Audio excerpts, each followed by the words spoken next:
yo te de, yo te de, ay, oh, yo te de, yo te de, yo te de, ay, oh, yo te de, yo te de, yo te de, ay, oh, yo te de.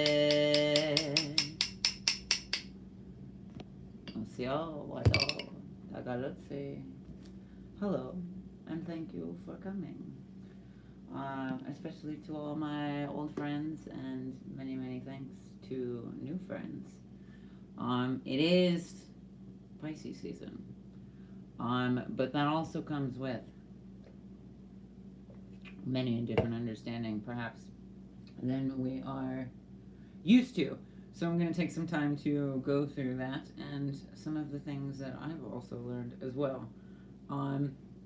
If you're familiar with this channel, then you know that we are decolonizing our astrology, in which case we take the limited 12 signs and we expand them in a 13 sign astrology, which goes from an internal vortex repeating decimal integer to an expansive fractal beyond itself, in which case we're able to see through the fog, perhaps. And there is a lot of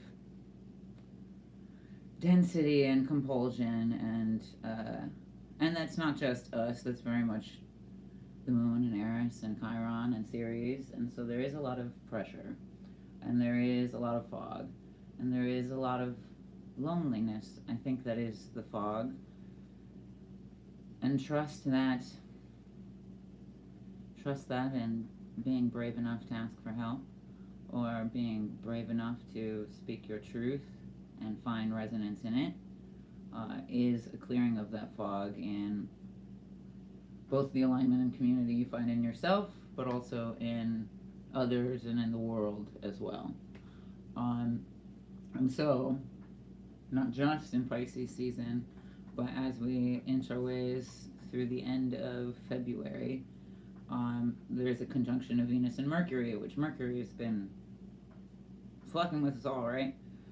It was occulted not too long ago, and I got to see, I guess in real time, just how much that means we're not listening, whether it be to ourselves or to outside.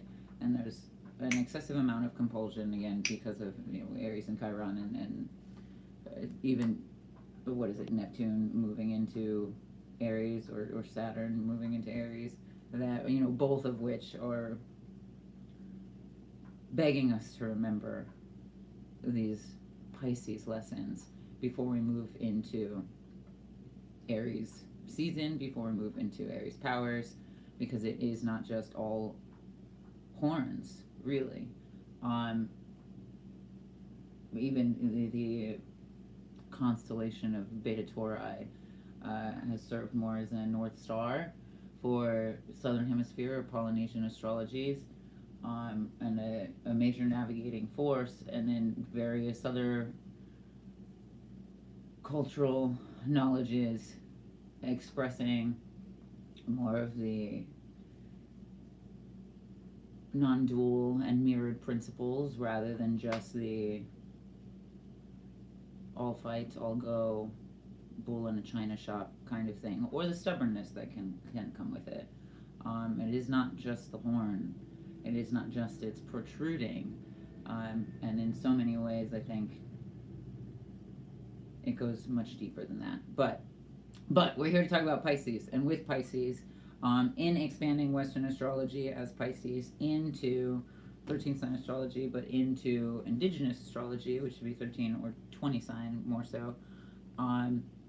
Then we have two different elements intersecting. So as much as Pisces is, yes, very deep water energies, it is not just that.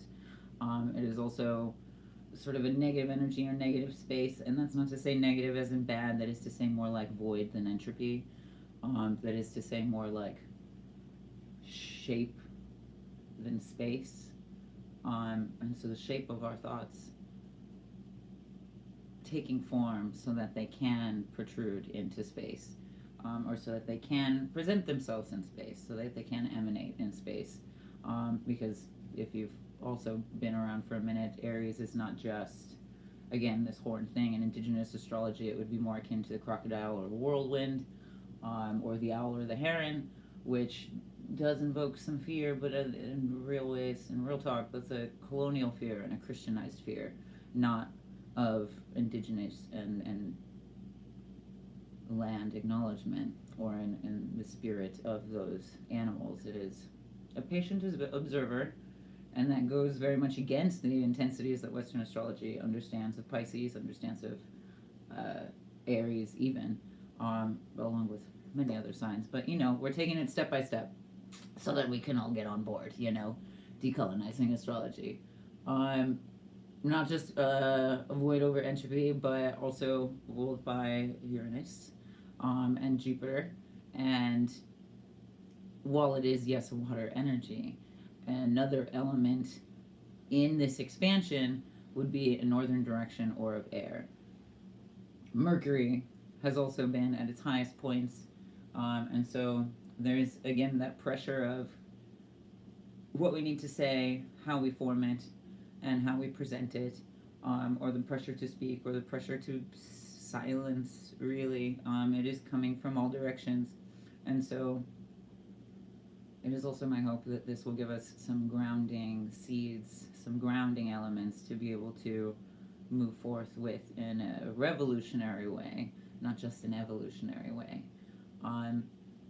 And with that, if you consider water and air is much like a blowing up, and so with that I thought inflammation in the body, especially with, again, Chiron and Aries and all of these energies, it's very much an irritation, it's very much an inflammation, reddened, even the heat that can rise to an infection or a site of a wound can create the intensity of the fricative growth between your cold and your hot, or the differences between. That's why when you get a fever, you'll also have trouble maintaining that body heat and, shivering or what have you, because you have the two intensities ungrounded.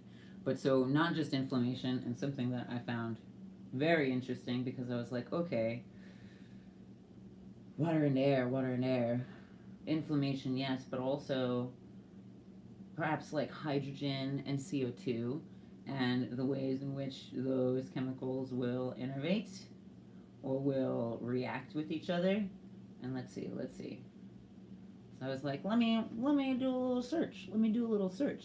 And hydrogen and CO2, or hydrogen H2 and carbon dioxide CO2, are essential components in sustainable energy and in chemical synthesis, which is profound, which is beautiful, which is the kind of revolutionary evolution that I think is required of these points before astrological renewal, before stepping into a new spring, and just before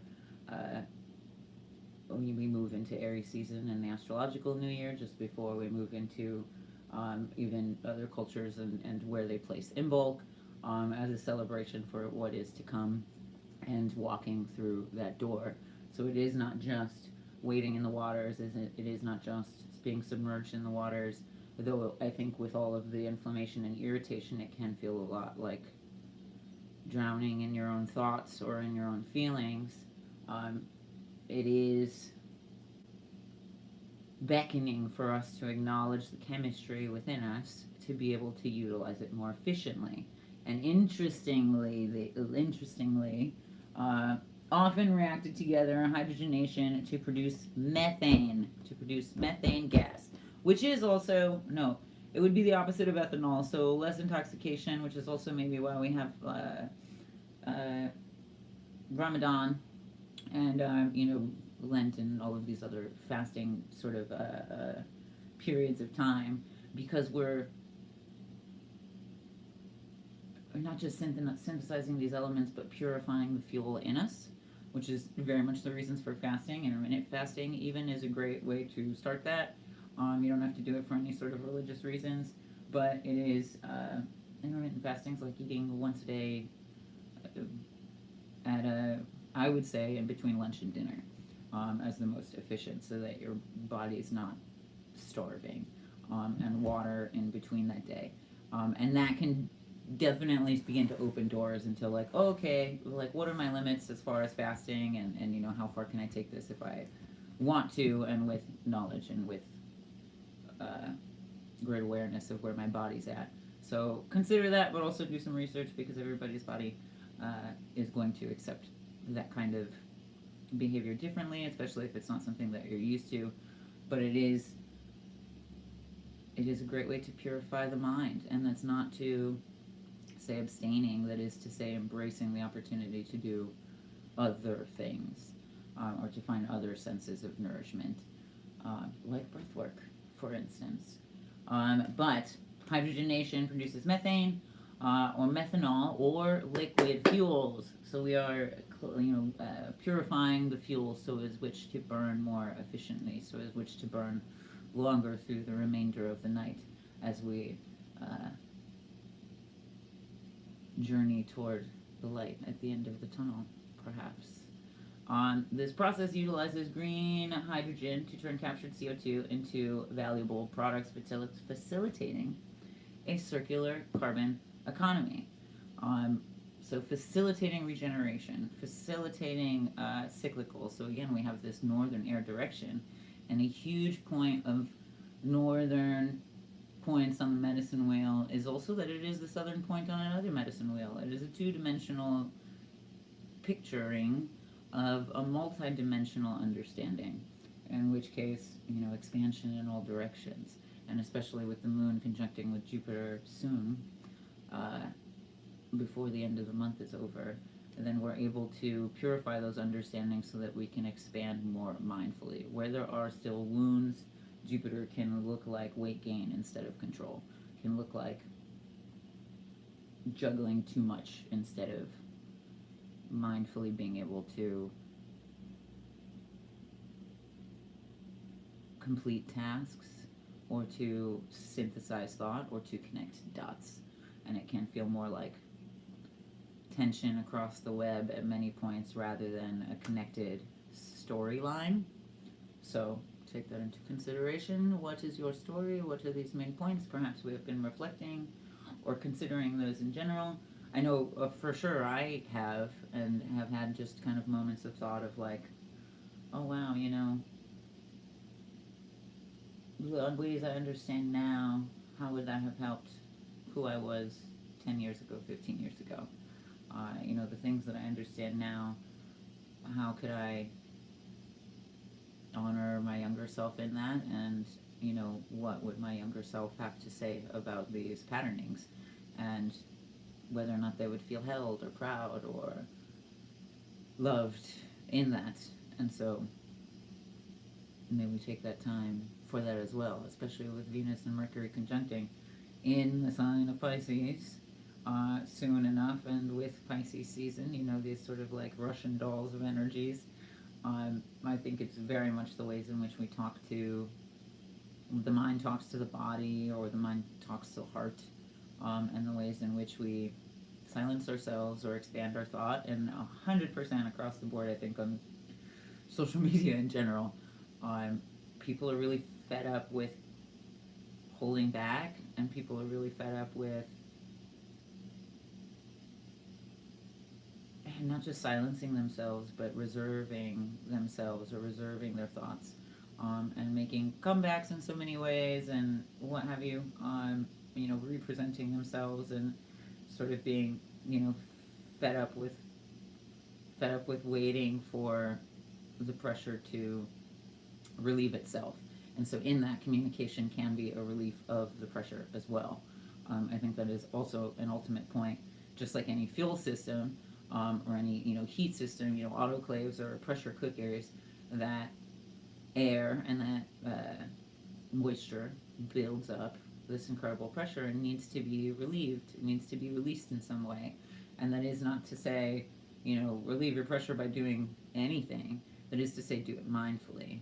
And it's a key point in the ways in which we either give in to the impulse and the compulsion and sort of, put our fist through a wall, or take the time to ground, understand these feelings, and are able to relieve the pressure in a much more mindful and efficient way, be it journaling, be it,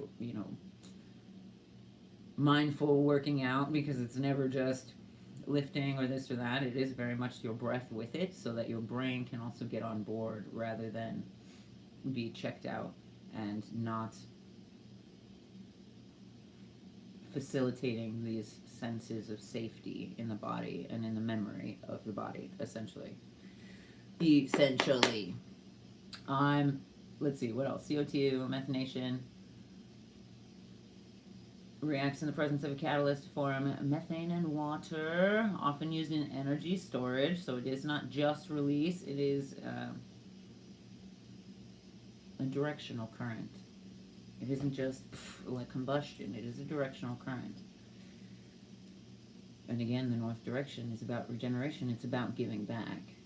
That's a key point, and why the world is functioning as dysfunctionally as it is, because the northern direction has always been about, in American culture and Western culture and colonial culture and industrialization, the northern direction has always been about withholding.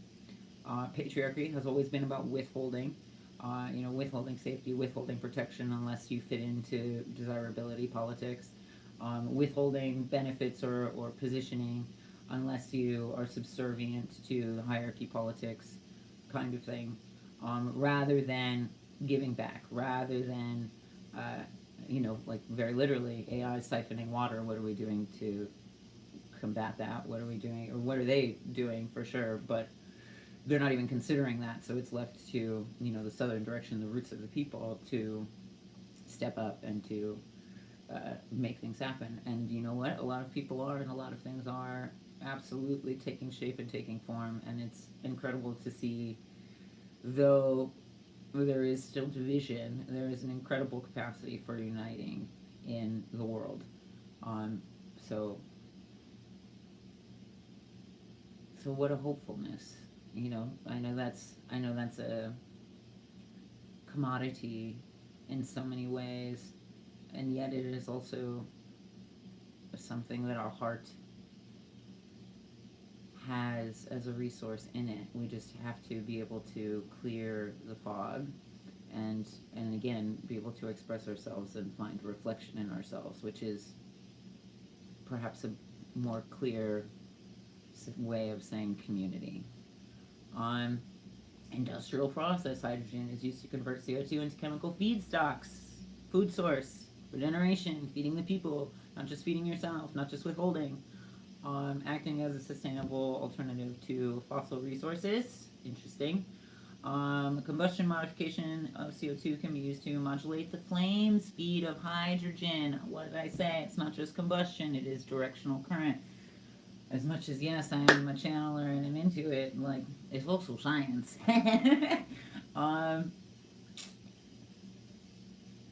Replacing nitrogen to avoid NO2 emissions in specific applications. When hydrogen burns without producing CO2, releasing only water, its production, specifically blue hydrogen, can involve capturing CO2 released during natural gas processing, which I also found interesting because inflammation and CO2's relationship is also a key point in this. Elevated CO2 levels, or hypercapnia, and chronic CO2 retention, that suppression, that withholding, the ways in which we bubble up and boil over instead of express, is an elevated CO2 level in the body in a very real way. Retention can drive, exacerbate, and promote lung inflammation and structural damage. High CO2 levels induce oxidative stress, reduce antimicrobial molecule production, and can trigger inflammatory signaling. What did I say about inflammation?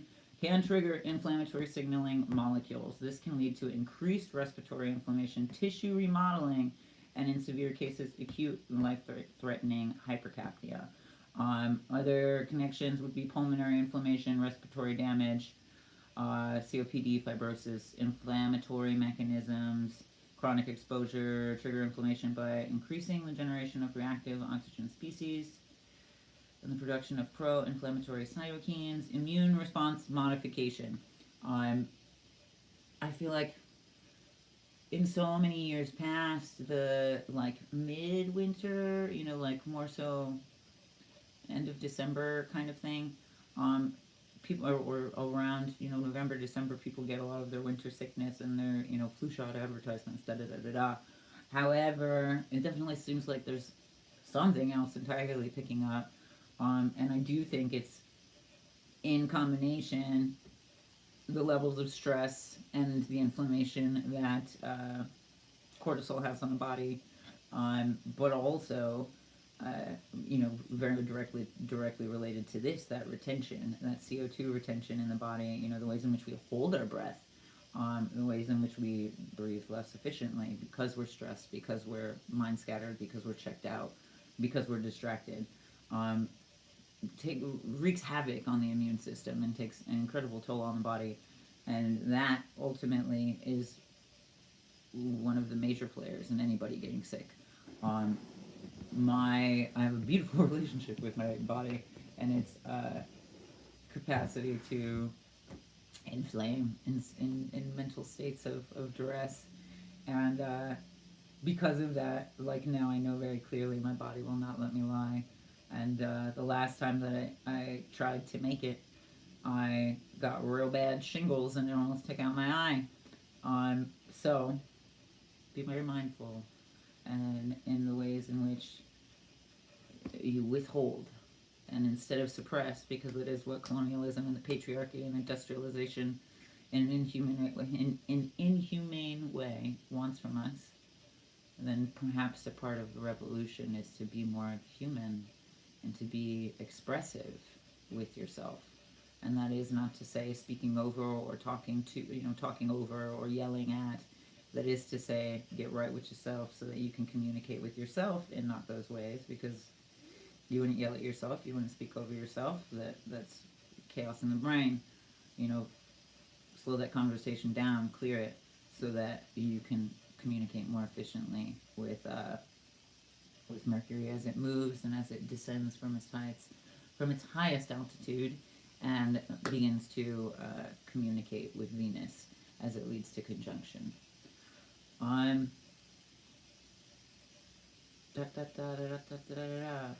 Symptoms. Common signs of CO2 retention include headaches, dizziness, fatigue, shortness of breath, confusion, and flushed skin.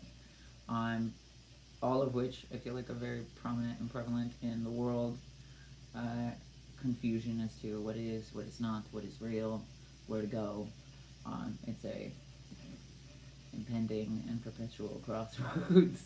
However, even in those points, your presence will be the most clarifying thing. If you are lost in the forest, rather than scatter in the mind and seek all directions, we still and perhaps listen to the wind and listen to the trees and allow our hearts to direct us. And when I have been lost in the forest and I sat on a hill and I took a couple breaths, the direction that came to me was exactly where I needed to go, and I found my friends like that. So may that also be where we are in this time, and where we are moving toward. Not only that, but in indigenous astrology, Cherokee in specific, Telegi astrology, and in Toltec or Nahuatl or Mexica astrology, Pisces would be the flint or the sun. And that is not to say it doesn't take energy and sort of innervate with what we've talked about with Aquarius and what we will talk about with Aries, and what we have kind of dabbled in and touched on, because it kind of sections off just a sliver of all of those in its expansion, but mostly would derive energies from the flint or the sun. And so, even in that interesting sort of dichotomy, paradox, contrast, not to be confused with a contradiction, because there is much of that in the information that we are given in propaganda or in media that is trying to fabricate a narrative. So again, very clear in those terms. To have the sun, to have such a bright light, to have so much heat and so much pressure feeding the waters, warming the waters, reflecting off of the waters is also the potency of what we understand as Pisces. And perhaps why, Pisces individuals that, yes, have identified very deeply with their water also tend to get lost or weighed down by it, or confused by it in so many ways, because when it is only that and we're not able to see the light at the surface, we're not able to understand the pressure of the waters, then we lose sense of direction. And honestly, I think that's what Western astrology was absolutely designed for. I always say, and you've probably heard me say it, Western astrology leads you to the mind and the ego, and Vedic astrology leads you to the heart, and indigenous astrology will lead you to the soul and back again. The soul and the earth. And in that, there's nothing particularly wrong about the ego. For all of what we say about killing the ego, perhaps it's more of an issue of stripping it back so that it can be nude and fully content. Nude and not feel like it has to posture or present or perform in some way, shape, or form. And I think also the Western occult is built on secrecy, is built on withholding, is built on obfuscation of information. And so not just feeding the ego or feeding knowledge, but withholding of knowledge. And I think that ultimately has been a control of the mind and an opportunity for chaos and insanity. Western cultures, Western countries, Americanized countries have exceedingly high rates of psychosis. And I don't think it's a coincidence. I think it's a symptom of the system itself. Likewise, cults arising. Most cults, even in other countries, are somehow derived from religious evangelism and colonialism from Western countries or from America specifically. And as much as, yes, cults are bad, and yes, cults are abusive, and yes, it is all too prevalent and prominent, I ultimately think it's a symptom of the system. Perhaps cults would not exist if we weren't so withholding of knowledge and creating, fabricating a mode of desperation. Because that's ultimately what cults capitalize on as well, is the desperation and the trauma. And all of that is symptom of colonialism, of patriarchy, of westernization and Western industrialization, because it was not, despite what we may read, I do not think industrialization is what has made civilization. I think there's cultures that are still prevalent and still very much alive and thriving today, and it is not because they built an assembly line or a factory to do more and to turn people into nothing but workers.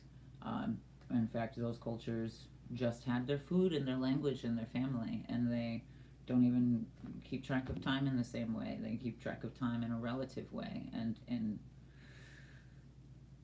compounding relativity of who they're with and how many generations are around them, and how that language continues throughout, how those stories continue throughout. Even now, cultures are still alive and thriving. The natives are not gone, we're still here. And that isn't because of industrialization, that is because culture thrives beyond industrialization and without it. But they sold us this idea that it was necessary. And so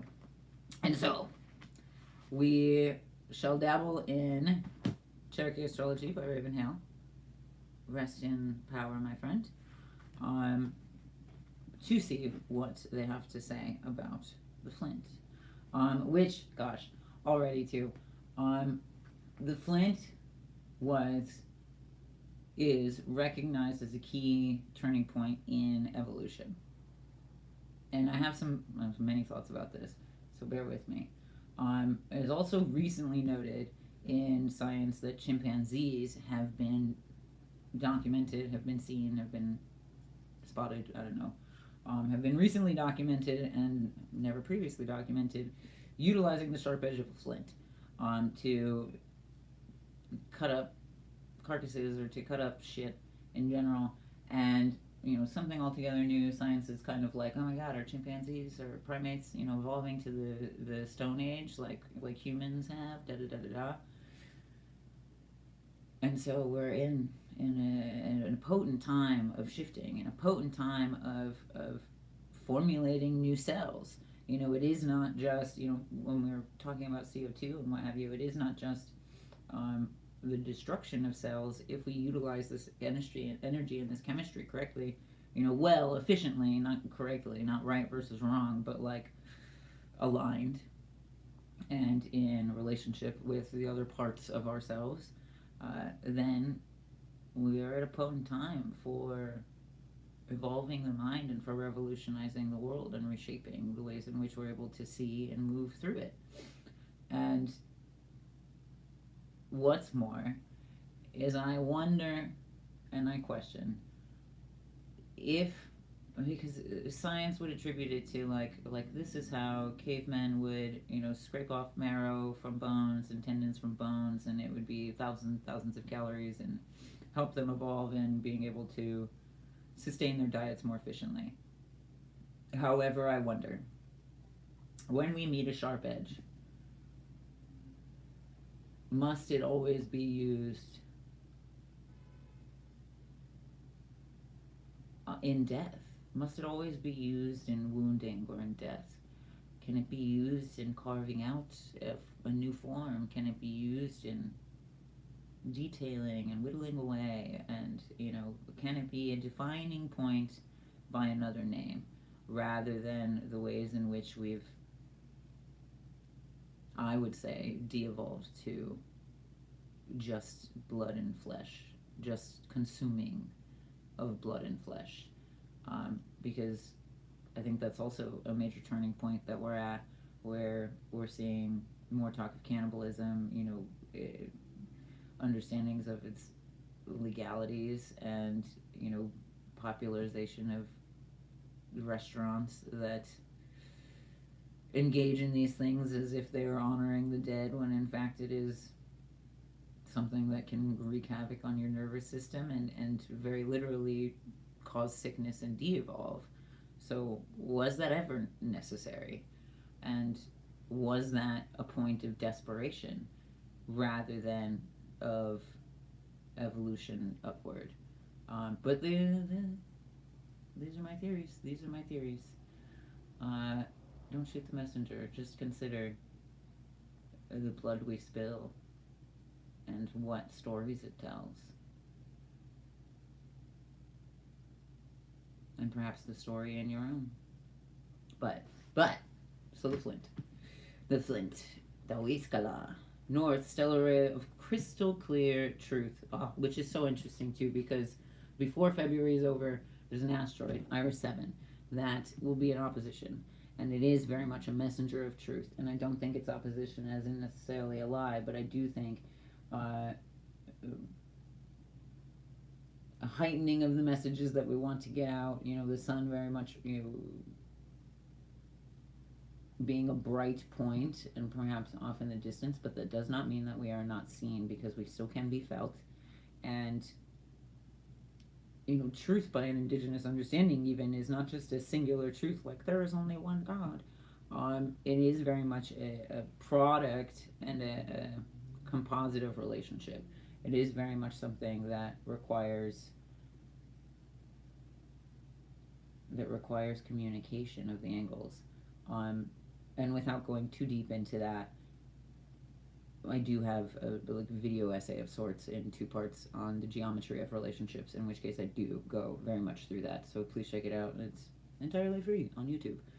And can help and all of us in general understand the misnomers of possession and relationship or ownership, and be able to potentially see more red flags as far as understanding when people are trying to thwart your truth or absorb you into their own, or control yours in some sense, and the ways in which we can find stability and understanding, because trigger is also very much a word innervated in etymology with truth, where it is about the foundation of our structure. And so it is, again, not just one leg to stand on, it is a stable form with which to grow. So good. Symbol flint knife, color steel blue. Ooh. Stone diamond can cut through anything, but also imprints. You know, records are made with diamonds. It imprints. It's a memory of the frequency that has passed before it, rather than an attack against element air. Flower, Indian paintbrush, which is a beautiful flower. It reminds me of those black-eyed Susans, but it's so much more vibrant than that, and has a really beautiful structure to it that I like. It can function very well like a paintbrush, and I love that. The herb being holly, interesting. It is a symbol of peace, no? Let me know if you know more about holly. Flint in the sky is Chalasi, or creator of the Castor and Pollux twins in the constellation Gemini. Chikasi, Reed, and Chawasi are the so-called hero twins, the magicians of Cherokee myth, which also very much innervates to Beta Tauri in modes of choice, in like modes of possibility, because there's this story of these twins and these twin girls, and then they have children, and those twins become either monsters or heroes, essentially. So, you know, yes, crossroads, but also, you know, the ways in which we clarify the mind is also the form in which it can take. So if we clarify our mind, if we get the heart on alignment, and if we are able to, you know, acknowledge the pressure, acknowledge the wounds, you know, filter the fuel, and be able to burn more efficiently, therefore brighter, then the probability of hero rather than villain is much more likely, and is much more probable in momentum. The so-called hero twins, the magicians of Cherokee myth. In time of trouble, the people often called on them for help. A brave thing to do. Castor, who appears first in the evening in the west, personifies darkness, which is the time of clearing the decks for action. Whoa, purifying that fuel. The gathering of mana, the renewal of thrust to meet the challenges that are to come, as sure as day follows night. So it is not action, but it is the preparation for. And that is not to say non-action. We're in a time where all action is necessary. It's not really a time to negate to the sidelines. However, that does not mean reactive. That does not mean reactionary. That does mean very mindful movements forward. The renewal of thrust to meet the challenges that are to come, as sure as day follows night. Pollux then appears first at dawn in the east, bringing forth light at the end of night. What did I say about the light at the end of the tunnel? Long, long ago, according to myth, Flint spirit was beamed down by Dustayalunye, Thunder Rock, where he shone like the sun and spoke in the voice of thunder. He gave the people the sacred Venus calendar. Oh, yes. Yes, because there's also an incredible component of Venus mathematically in its revolutions, which has been studied by mathematicians as well as astronomers, and Mayan calendar, Aztec calendars, Toltec calendars, indigenous calendars across the board, but also seems to be more akin or more closely related to Hellenistic astrology, if a Western one was to be relative, rather than the modalities that we use now, which is very interesting because I know a lot of people are switching from tropical to sidereal. Some are dabbling in Vedic. I don't know much about Hellenistic astrology, but I've definitely gotten more curious finding that out. So we'll see how far I take that, eh? Fix the days of the people. He gave the people a sacred Venus calendar, fixed the days of the festivals, feast, and fasting, and promised to watch over Earthlings for all time. And the Flint person endeavors to keep that covenant. He is a creator, an originator, an innovator. opener of the way to new pathways. He has a keen mind and a lively curiosity to explore beyond the confines of the status quo. Yes. He is well read, researching fundamental knowledge for the joy of learning. Yes, absolutely. That's the way to go to any endeavor, which is also very much like a very ancient tantric principle. You know, you show up with love for yourself and with desire for truth of all things and for the benefit of not just yourself but everything that you are related to, which is not just your immediate surroundings, not just your direct lineage, but your relationship to ether, your relationship to the land, your relationship to the stars, your relationship to the fucking ants, your relationship to the flies, your relationship to the crows, just as much as the pigeons. Because the pigeons are of doves and are lovers just as well. He has enthusiasm for new subjects. He initiates new patterns of invention. He inspires mental expansion in others and stretches the mind to the outside limits of any capability in physical and spiritual development. I feel like that conjunction with Jupiter is going to blow that up for us too in a really beautiful way, so long as we are aware of our wounds and have tended to them.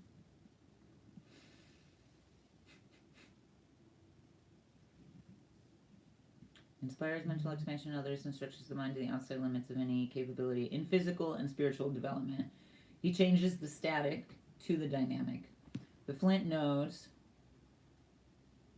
and knows that he... Oh, okay, that was funny.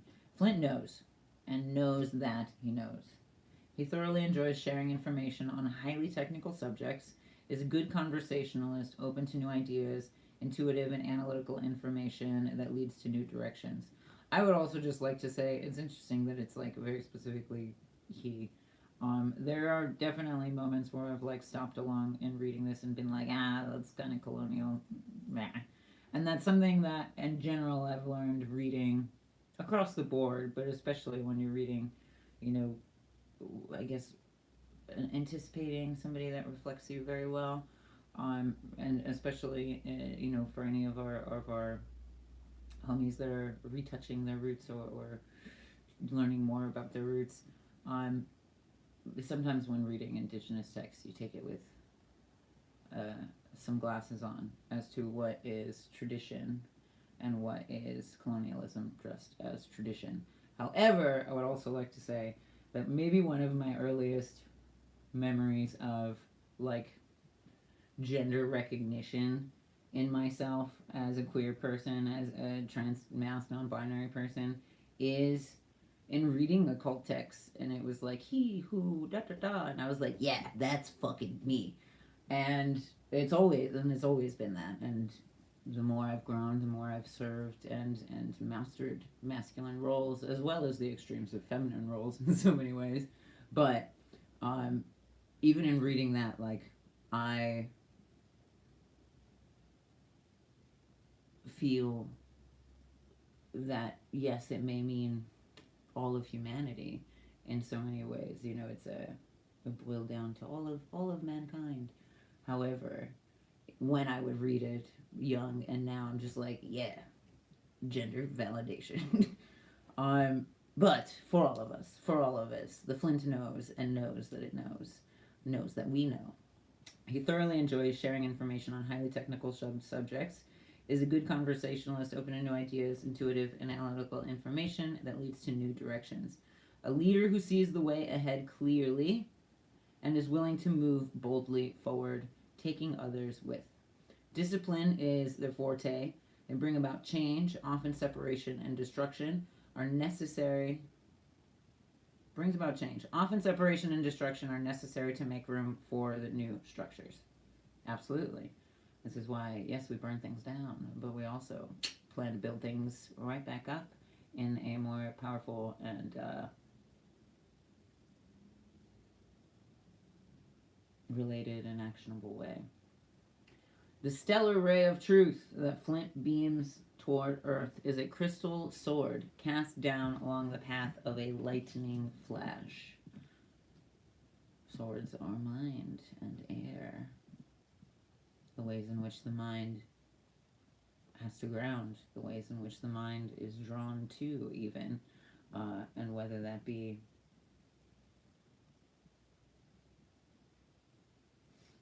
an impulse and mischarge, but conductivity. Lightning is drawn to trees, is drawn to other metals in the ground. How are we conductive to being able to spark this information? Again, not just fuel, not just combustion, but a purification and a proper utilization of its chemistry.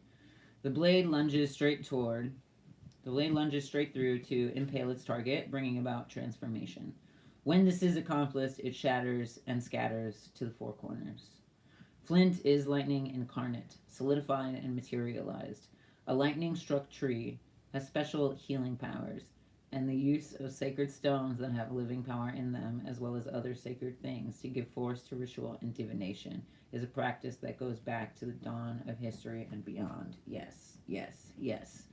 If you ever see a stick you really like from a tree that got knocked by some lightning, keep it. Ask it, but chances are it wants to be held. The Cherokee word for flint also means smooth glass, ice, hail. Ooh, interesting. Takes so many forms. The Jack of Diamonds and Queen of Diamonds are the cards that personify the outward appearance of the sign. Interesting. But there is fire beneath that calm surface like a volcano. It may erupt at any time. This is the firestone that strikes fire, the tool that shapes raw material into something useful and sometimes beautiful. I also think that's really interesting because Jupiter's conjunction, as it's incoming, progressively has more and more moons that we're discovering. I think the last time, initially it was it had 7 moons or something like that. And now I think it's not long ago it was 97, and now it's 100 or over 100. One of which has incredible volcanoes, one of which has an icebox, with all of these other elements innervating. Obviously we're all surprised. The scientific community, astronomy community is very surprised by all of these new discoveries, but it goes to show the capacity for expansion that our understanding can really have, and the ways in which, it's not that we don't know anything, it's not that we should get lost in confusion, but it is that we should be open to growth, and open to cognitively approaching information as well. Don't shut down and just disbelieve, but question.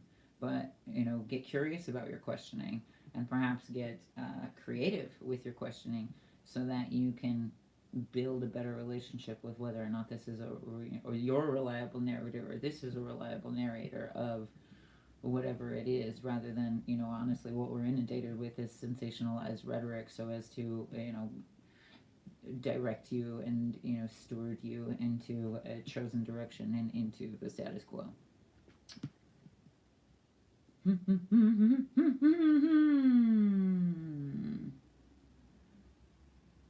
This is the firestone that strikes fire, the tool that shapes raw material into something useful and sometimes beautiful.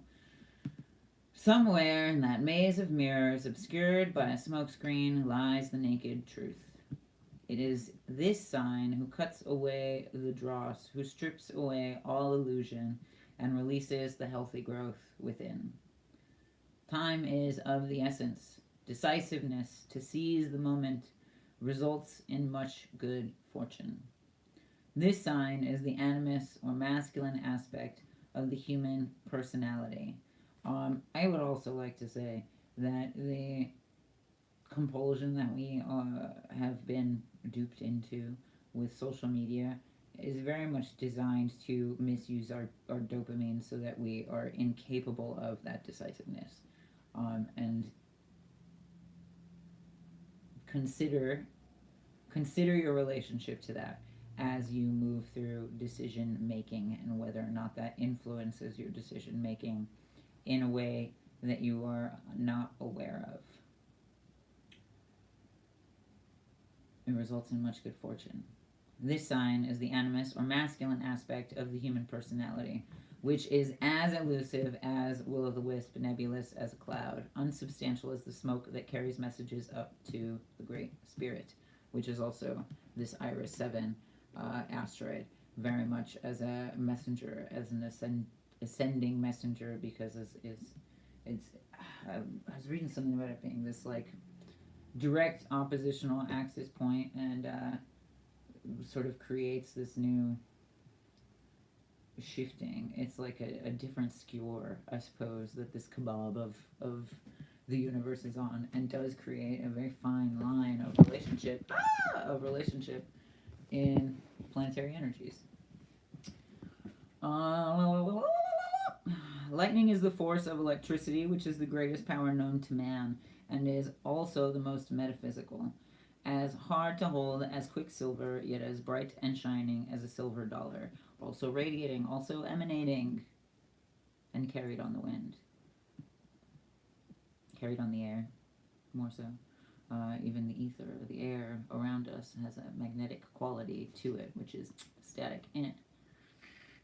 As hard to hold as quicksilver, yet as bright and shining as a silver dollar, which indicates a paradox of personality traits in Flint that lead to magnificent destiny if reined and tamed, and to chaos and destruction given a lack of direction. Such is the dynamics of masculine energy, the power to move a mountain when dedicated to constructive endeavor, and the horror of a holocaust when allowed to run amok.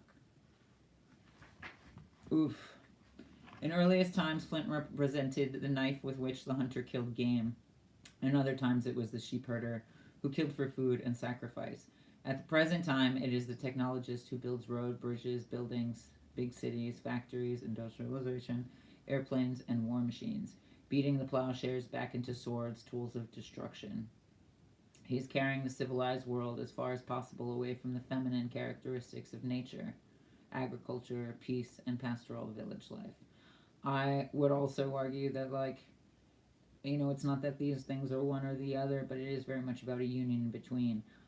If you have read my sort of research paper, a research publication, Speaking Truth to the Power of Peace, it is very much sort of picking apart the etymology, decolonizing the etymology, but also finding, not just its religious implications, but very much based in gender politics. And, to clear it all up is to unionize those things, not separate or segregate those things.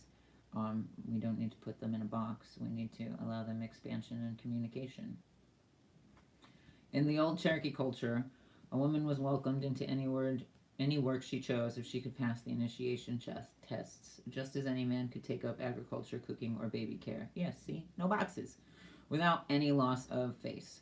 A woman born to the sign has technical skills that need to be put to practical use, or needs to fulfill a more active, positive, supportive position of leadership. Single-parent households and women in the workforce have become commonplace in today's world. Flint is an old sign that came to Earth from the stars and will eventually go around full circle, returning to the place from whence he came. He has steered us into a computer age of virtual reality, our own high-tech Silicon Valley, of which he is the master craftsman. He has carried us to the moon, and that's the last stopping off place on the way to eternity. And I mean, even now, we could replace the moon with Mars, because that's very much a thing. Silicon Valley is expanding. It's not just in, California. It will be expanding into Utah, which, quite honestly, Mormonism has a weird relationship with all of that. Mormonism and the ways in which they're colonizing Hawaii currently. Mormons and the ways, or the head of the Mormon church in their documented relationship with fuckface Epstein. Flint is the transformer whose raison d'etre, I don't know if I'm saying that right, that's gotta be French, is to bring things to a head and clear away the detritus, to wipe the slate clean for the dawning of a bright new tomorrow. Which is something very interesting, because I have been considering too, if I look toward the future, what will life look like when it is decolonized? What will it look like when we're no longer fighting colonial forces? And how does our activism or action uh, evolve with that, so that we can again see the light at the end of the tunnel, and not just be warriors for the sake of war, but be stewards of our responsibility to peace. The shadow dance of this sign is self-sacrificing but prone to martyrdom, suppressed anger, and the green-eyed monster of jealousy or envy, which is what capitalism thrives on. It's like a virus. They're always implanting, that you'll be better if just this, you'll could do this if only you had this. Do you have this yet? All of the ways in which advertisement creates this need, this hunger, really. Cults even that capitalize on this, wantonness and turn it into an insatiable hunger.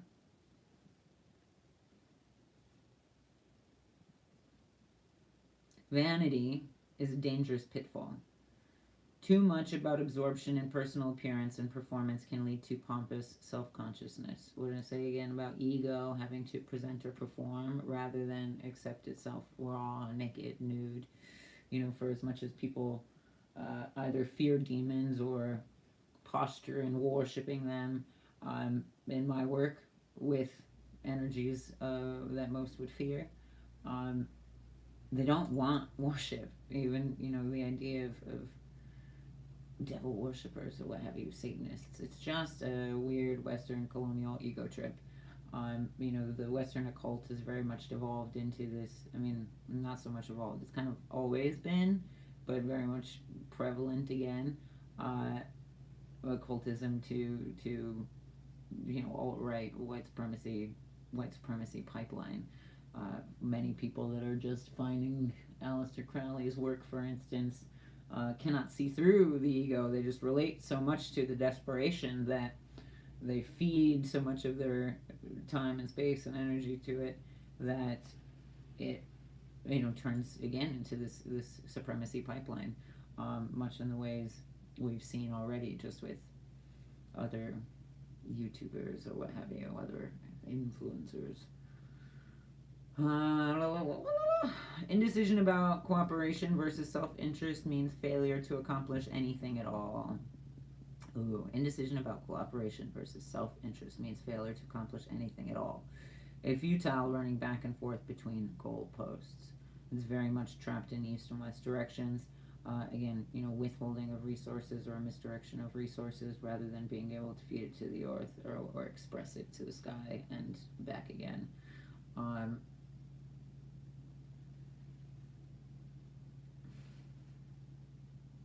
But also, as far as relationships go, I think it is very important that we understand as a collective that a healthy relationship does not require compromise. Compromise involves you sacrificing your morals or your principles or your sense of self or your truth. Collaboration is something else entirely. Collaboration is where artists are able to bring their idea and not sacrifice any of their creative desires or integrity, and bring another idea and not sacrifice their creative desires or integrity, and be able to jam, and be able to grow off of each other, and be able to speak with their instruments, and be able to feed off of each other, and be able to create something beautiful that upholds both of those artistic endeavors. And our relationships are very much the same, because at the end of the day, that union is your capacity to create and your capacity to honor that creation. And I've said that many a times. The most feminine thing you can do is create. The most masculine thing you can do is honor that creation. And that takes many forms. That is your ability to write, and then your ability to perform, or go to a poetry slam with that poem, or publish the book that you've been writing, or show that painting you've been working on. My favorite example of it is, in drag performers, their ability to create this identity and this character, and despite any critique, often not coming from a good place or from a constructive place. Their ability to honor that and maintain that and uphold that and keep their chin up and, you know, keep showing up for themselves and build on this character rather than to only sustain it through validation. Is one of my favorite examples in life. Might does not make right. A man does not have to beat his wife or be a social dropout to prove his manhood. Oh, wow. Some strong words, my friend. Might does not make right. A man does not have to beat his wife or be a social dropout to prove his manhood. He does not have to own, because ownership scarcely means integration. Ownership, scarcely, especially in a colonial world, scarcely means to relate to. It means control of. The finer qualities of masculinity are displayed through acceptance of responsibilities to family and community, your capacity to honor. Neither does a woman have to wear the pants in the family to proclaim her worth, nor does a woman have to bear any fruit to be considered one, because our capacity to create comes in many forms. Look into the mirror and see the image of yourself. Acknowledge the shadowy parts that stand between you and a star. You have the gift of insight. Tune into it like it is your light. Forever awesome. Forever, ever awesome. And so, with that, my friends, let's pull a few cards per each sign, starting with Pisces for its Pisces season and birthday. Pulling for the Flint, pulling for the Sun, and these new understandings of what Pisces can mean. Now, if you are new here, there are two things you might notice that are a little different. One of which is that, yes, I do read in traditional or in, you know, the pictographic tarot, but I also read in cartomancy, which is just playing cards.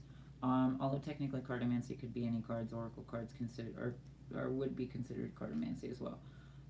But playing cards, which, if you consider the stories of tarot as a game for the elites, let's be real, nothing was ever a game for them.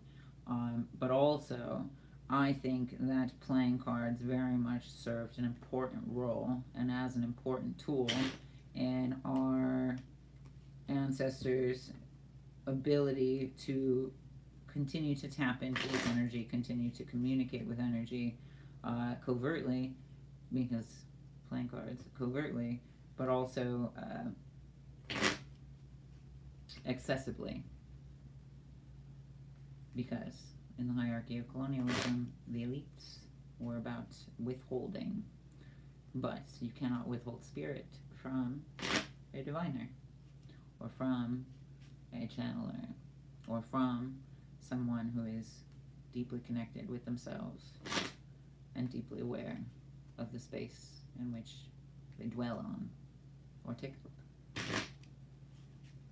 And so, for each sign, we will pull a top and a bottom card, so as to get the zeitgeist of the time, and a sort of leading foot forward.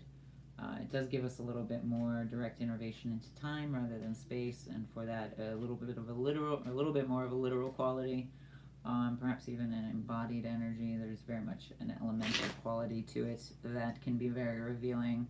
So perhaps that is new for you. However, I hope you'll be willing to expand with it. Secondly, is I also take this as an opportunity and an invitation for a breath, because at the end of the day, and since the beginning, your body and your breath have always been the ultimate tool in connection and in messaging and channeling or receiving information. And so we will have that opportunity not just in pulling cards to breathe, but to be able to actualize those elemental qualities as well.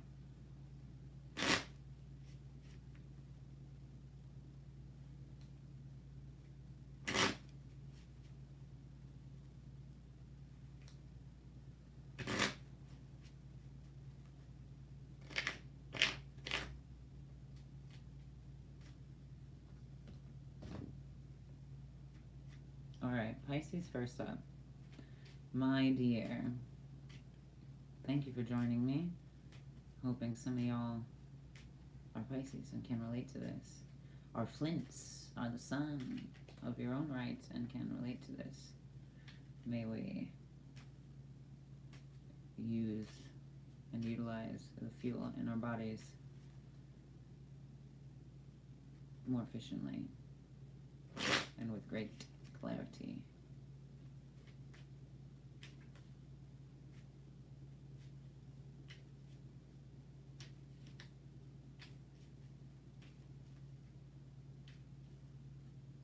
I like that. We like that. All right, my friend. Dear Pisces season. With the knowledge of the flint and the sun, we will take 3 deep breaths together so as to tap in, so I can pick up what's being put down. We'll take 3 deep breaths together. Ultimately, all I ask of you in watching and being here with me and watching, or for anybody that will be watching this later, and will accept the invitation to breathe with us, all I ask is that you open your body to the fullest breath that you can find, and that you expand your awareness to accept any sensations that might arise. So much like we are hanging out, much like there are cards in between us. Let's take some breaths together. Take a deep breath in.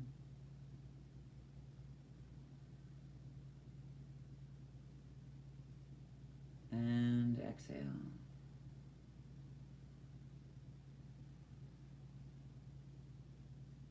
Take a deep breath in.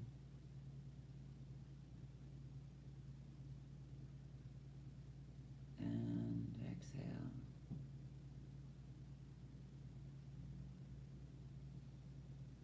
Take a deep breath in.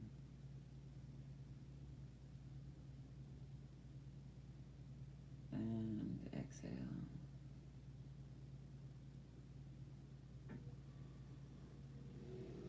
Interesting. There's definitely current flowing, but it's also sort of back and forth, or maybe even like a going upstream, you know, or multiple paths each way.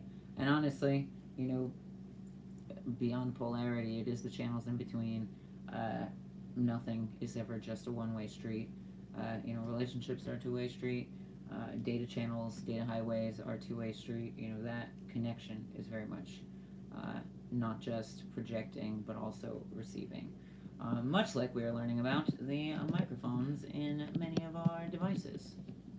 And not just that, yes, we can speak to it, and yes, we hear for it, but that it is receiving of information.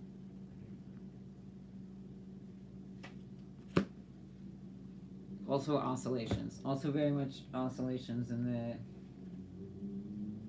I don't know, incoming projections and the juggling with it.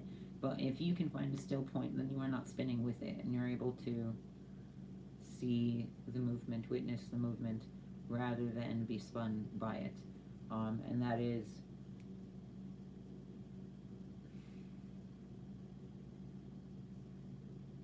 in deep connection of the self, in deep relationship with the self, but not just the self. Again, your kinesthetic sense, the space that you take up. You know, even the act of spinning left 21 times is the first step in the 5 Tibetan rites, so as to activate the chakras and sort of bring you back into presence, because you are forced to find a still point. So do not be spun by the spinning. Find your still point, because it will clarify much. 4 of spades, 3 of diamonds. How perfect, really.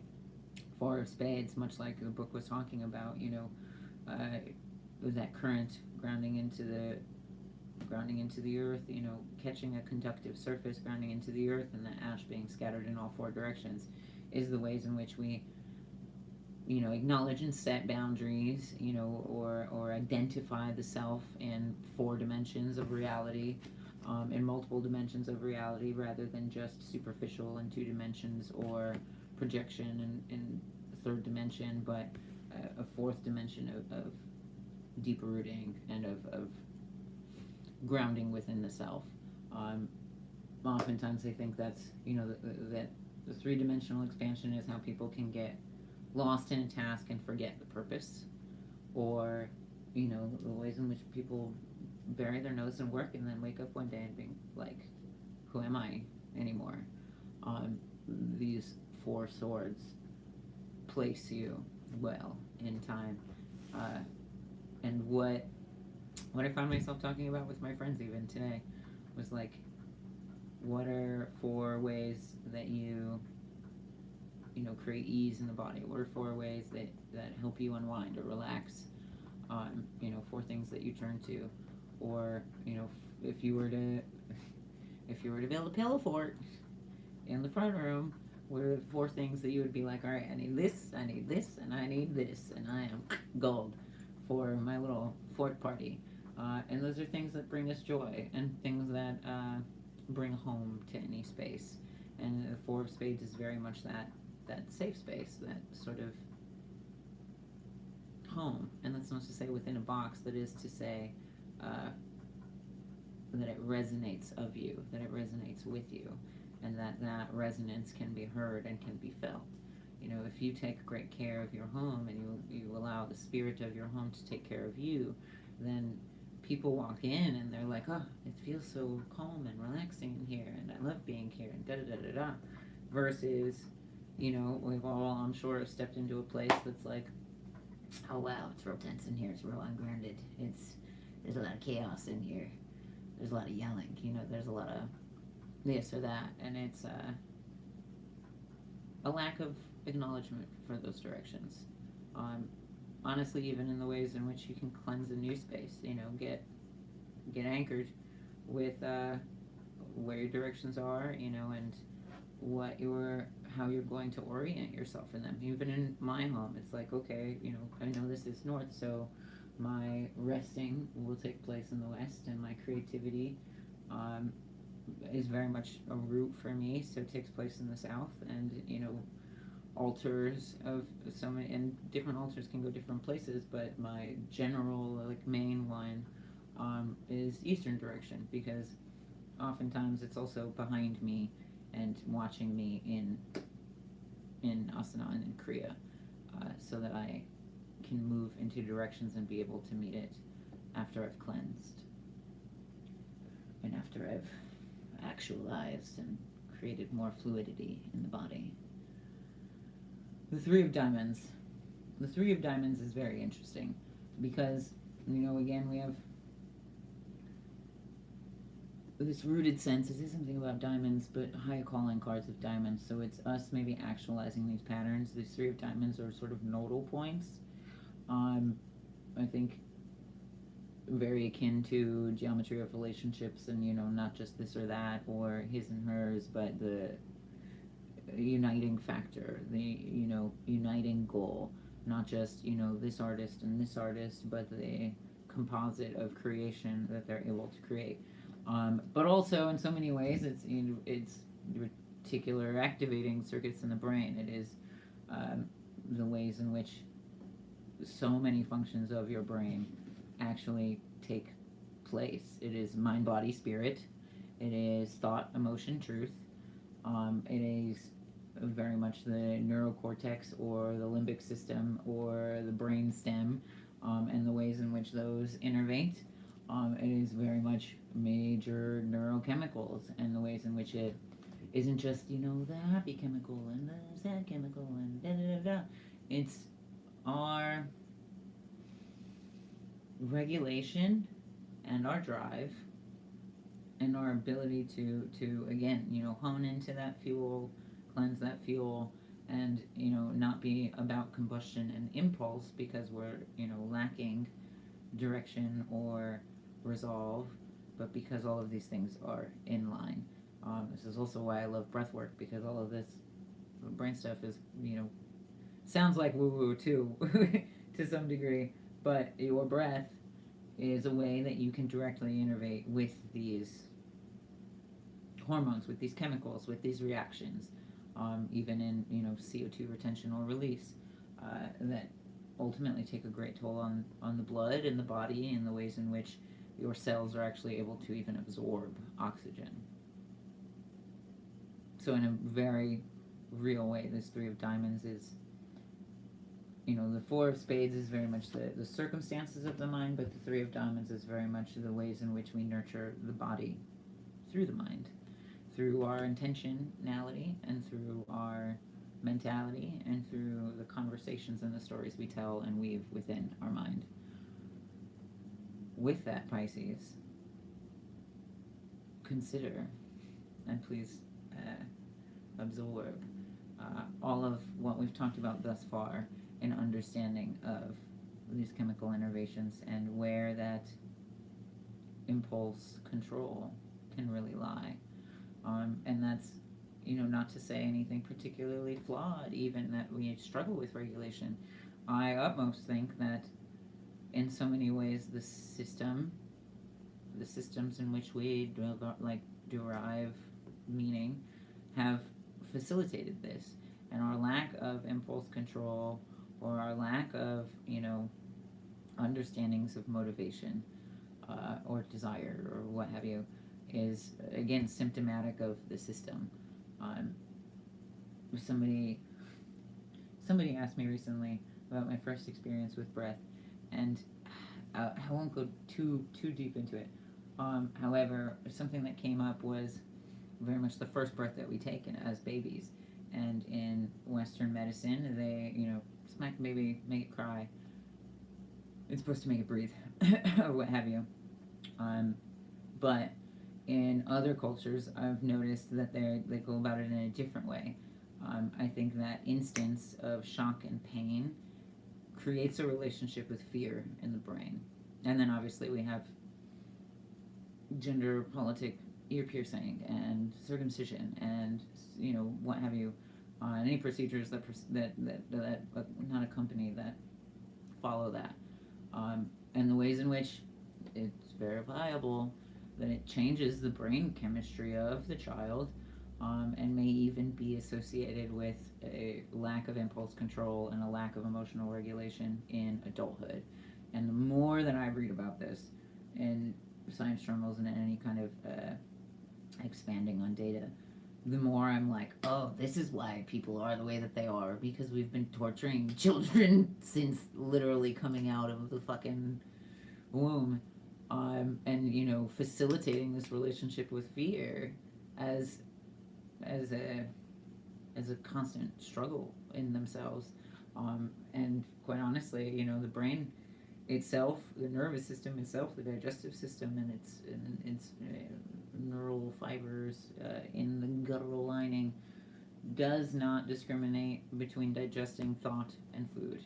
It just, thought, experience, and food. It's just digesting all of it. So when we're stressed, our digestion slows down, da-da-da-da-da. I think the same may potentially be able to be said about our relationship with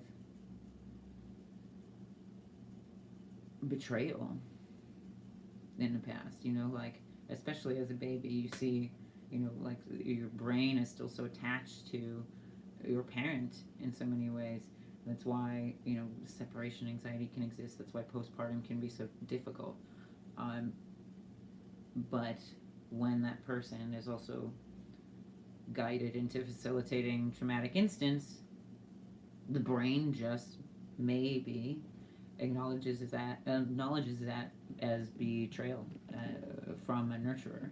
And later in life, there are verifiable studies that the brain doesn't differentiate between emotional betrayal and abuse and actual physical harm and abuse, that it still very much digests in just as dense a way. So, yet another reason to not pierce your baby's ears, and perhaps do some research about circumcision. Not that I'm telling anybody what to do, just that, I don't know, considering things. Um, hmm.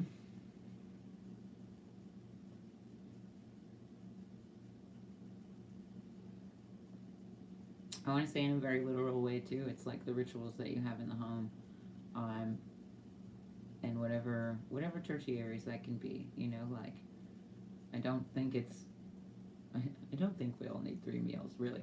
But you know, the ways in which you like, you know, when you first wake up is the first thing you do. Get a glass of water and maybe sit under the sun and take a few mindful breaths and maybe listen to a record rather than go scrolling through the internet or what have you.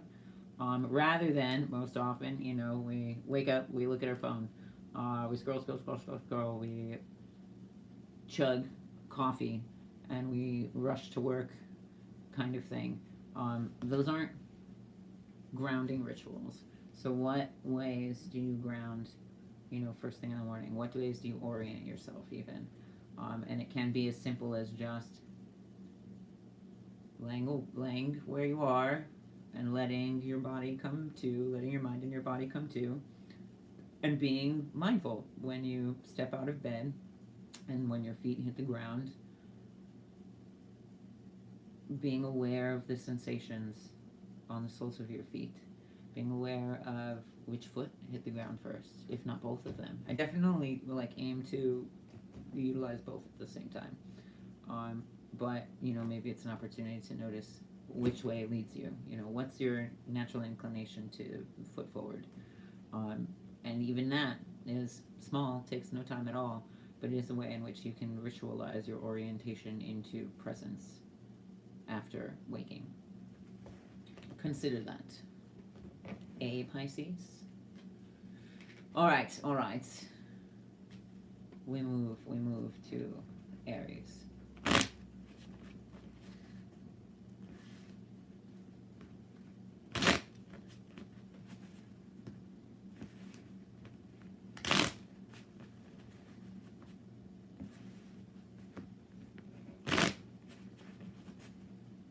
Thank you for the likes, friends. That thumbs up is always good to see.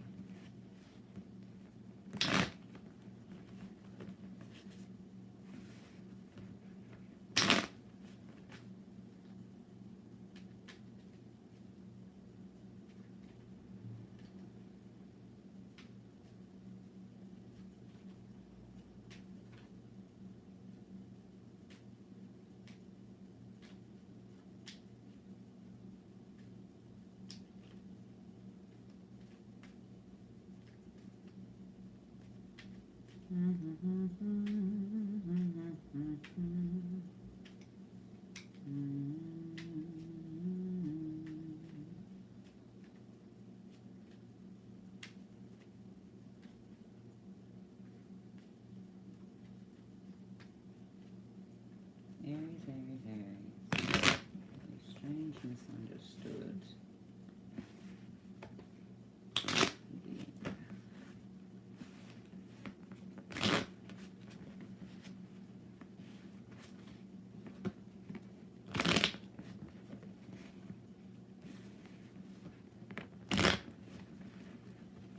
Okay.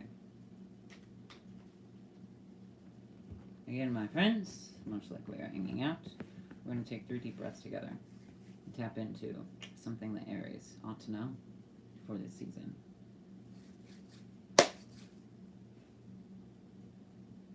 Take a deep breath in.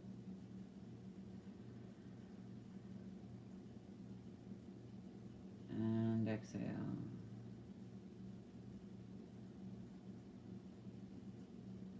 Take a deep breath in.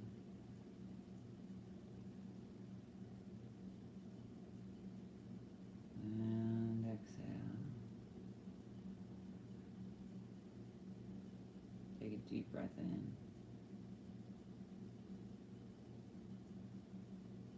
And exhale.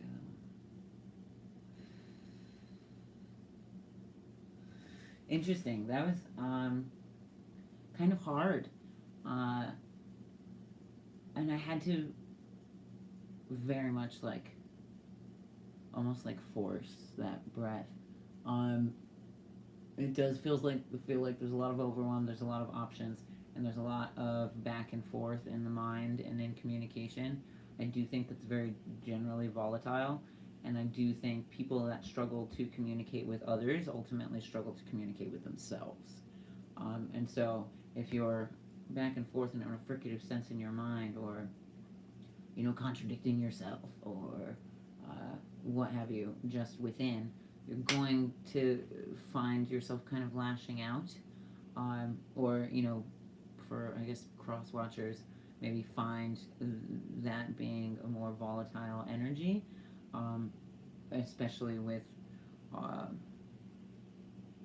with the combustibility of the chemical innervations of Pisces as flint or sun.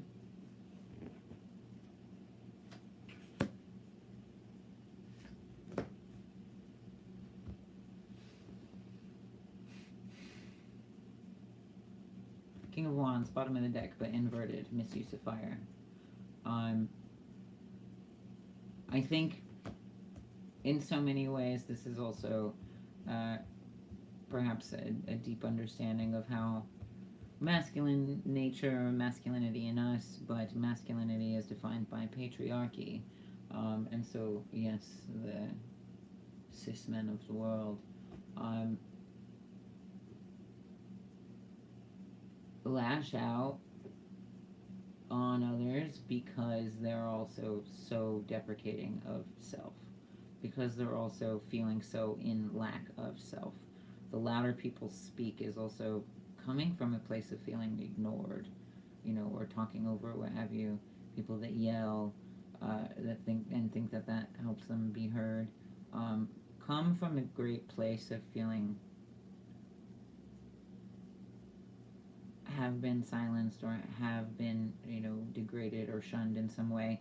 And ultimately, patriarchy thrives on this. It doesn't really uphold the men that are so, grappling onto it, desperate for status and proximity to white supremacy, or desperate for, status in a world that pretends to acknowledge them, when in actuality, patriarchy thrives on sacrificing men just as well. Essentially, the men of the world that feel so held to that are also the bitch of corporation. Really. They're also, bending over and bootlicking. They're also bending over for the system, but fail to be able to build enough confidence in themselves to actualize against it. Fail to, see that there is also a way for them to learn to honor themselves. And this is why they fail to honor the feminine, the women, the earth, in so many ways. It's a misuse of fire, or perhaps a repression of fire. I do think a lot of people are receding in expenditure of vital energy or sexual energy, but also inverted, a misunderstanding of that. Not necessarily people that are receding from or retracting from, but people that are very much lost internally, and so the fire burns recklessly. Again, combustion with these Pisces energies, a misuse of the fuel, suppression leading to combustion rather than a cycling of fuel, a cycling of energy or current. Three of Hearts at the top, foot forward, A. Three of Hearts, emotional energy. Emotional energy, even honestly interesting with these colors. Purple and orange being very contrasting colors. They can illuminate each other, not contradict. So we are much more than just this or that, or left or right, or right or wrong. We're able to see a unifying factor, or the full expanse of things. This is where we also get to understand a spectrum, a rainbow of light. I very much think that asteroid Iris will come with some revelations, because it is also of the rainbow. A queering up of the storm, perhaps.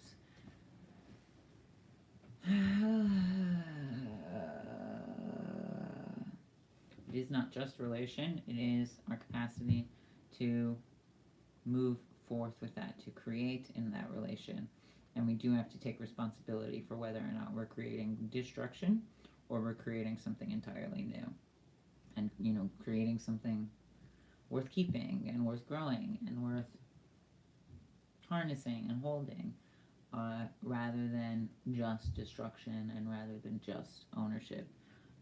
It is very much an emotional integration of these things. It's getting, all of your hearts on board. Octopus, for instance, have 3 hearts. And quite honestly, I think the same can kind of be said of humans to a degree, because verifiable by science that not only does the heart have a similar cell tissue as the brain, neurological tissue, the gut also has this. And so, in a way, there are 3 brains or 3 hearts that need to come into alignment. And so often do I think men are also, all of us, but, to go back to this, that the masculine in us, and that, yes, cis men sacrifice themselves for the false promise of some sort of safety or some sort of status. This is also the propaganda of wartime. This is the propaganda of what got these men out of their mother's basement to join ICE. What got, they promised these things, they dangled this carrot over their head of a bonus or whatever that they'll never even get, of a sign-on bonus that they don't even get for signing on. In so many ways, they were duped. They were promised status and protection and fed this false idea that they would be revered, and in fact they are vilified because they're doing horrible things and went against not just their own moral, because it, but human moral, because their need for validation was exploited. The military also very much functions like this. That's why they have to bribe people with money for the promise to get out of poverty. That's why they give people fucking cars in order for them to sign up. And it's exploitation. It's exploitation. It's funny to me how much, the cis men of the world can also demonize sex work while utilizing so much of it, but also failing to see that if you're working for somebody else or a corporation, you're a whore for the system too. Not to be too direct, but, working construction is just as much a whore for the system as being a sex worker in any capacity, because you are still selling your body. You're just selling your body in a different way. And unfortunately, this was the false promise of industrialization and colonialization in so many ways. So interesting. I really do enjoy this energy, though, because I do have so many examples in my own life and in my own witness of seeing cis men, affluent men, white men, sort of come into line with themselves and really, take note of where it is that these feelings are coming from, and being able to sit with themselves and actualize some new practices and change their lives because of it. In which case they're able to find more community and more connection and more reciprocity, and suddenly not feel so isolated, rather than to go down these alt-right pipelines that they get sort of ushered into and dictated into.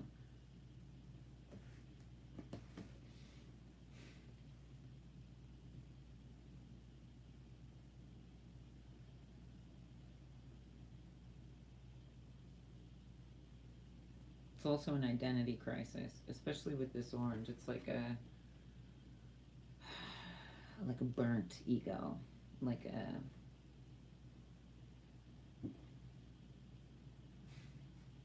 there's a hopefulness to it, but there is also a burn to it, a darkening of the ego that, I forgot what I said in the last new moon reading, but something about Mars and Pluto, an identity crisis, and signs moving into Aries are definitely going to exacerbate that. It's definitely going to reveal what we can no longer bypass and what we can no longer ignore. And that will be felt across the board, but, you know, definitely in masculine principles and the masculinity within us all, in the men in our lives, and in the ways in which we actualize and take action towards things. Clear the mind and clear the heart, rather than repress, suppress, or withhold.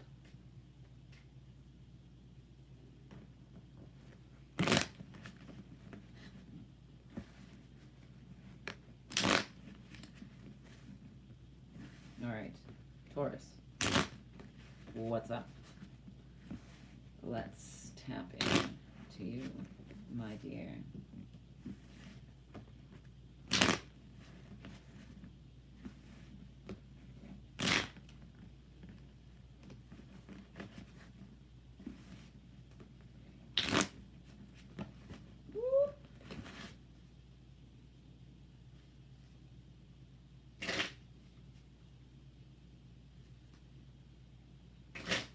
Thank you, friends, for being here. I appreciate you.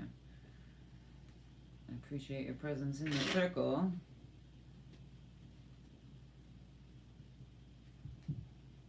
And your willingness to open, perhaps, to new information.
Alright, love.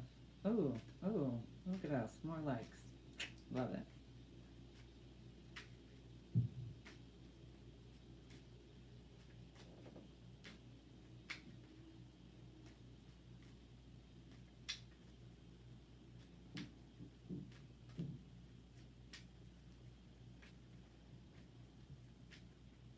Alright.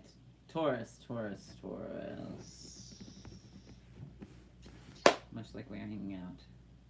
3 deep breaths. Take a deep breath in.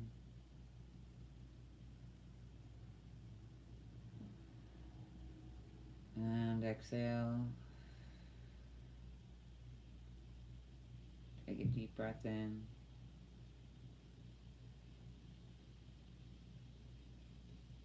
And exhale.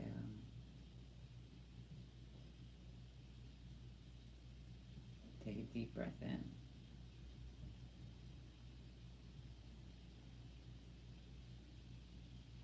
And exhale. I'm pretty sure that was 3. Let's take one more for good luck. Deep breath in. And exhale. How appropriate for Taurus, but also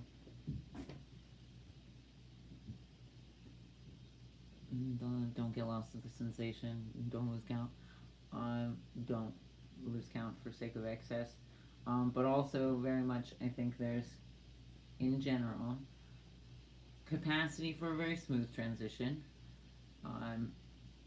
of any energies in Taurus, but also in our stable knowing, our groundedness of self, and our ability to expand beyond that. The deeper we root, the farther we can reach. The deeper we root, the farther we can blossom and bloom and grow. This is also why I always say, if you're going to mess with Kabbalah, please understand that the tree of life is only 1/8 of the entire perspective. Though there's, sure, a lot of people that fucking wank off to how fucking unique it is.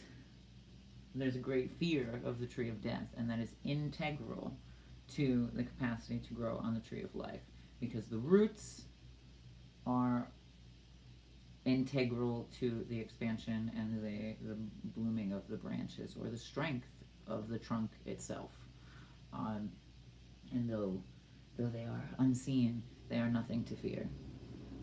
And not just that, but much like the medicine wheel, it accounts for all directions, and not just the 4 directions, but 7, I would argue 9 and more, even in some instances.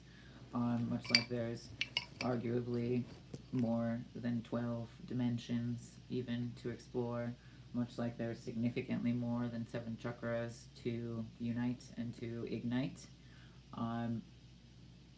That is also something that the tree of life in Kabbalah lacks, because there is only the one. And so we have the other half in the tree of death, but we also have east to west, and it does reflect in the ways in which we move and the ways in which we remember. This is our present, or what is it, our future and our past. And that, east to west direction, the current of the winds, which even those aren't just empty winds, they have a rooting point, and they are, directed by currents and inflow. And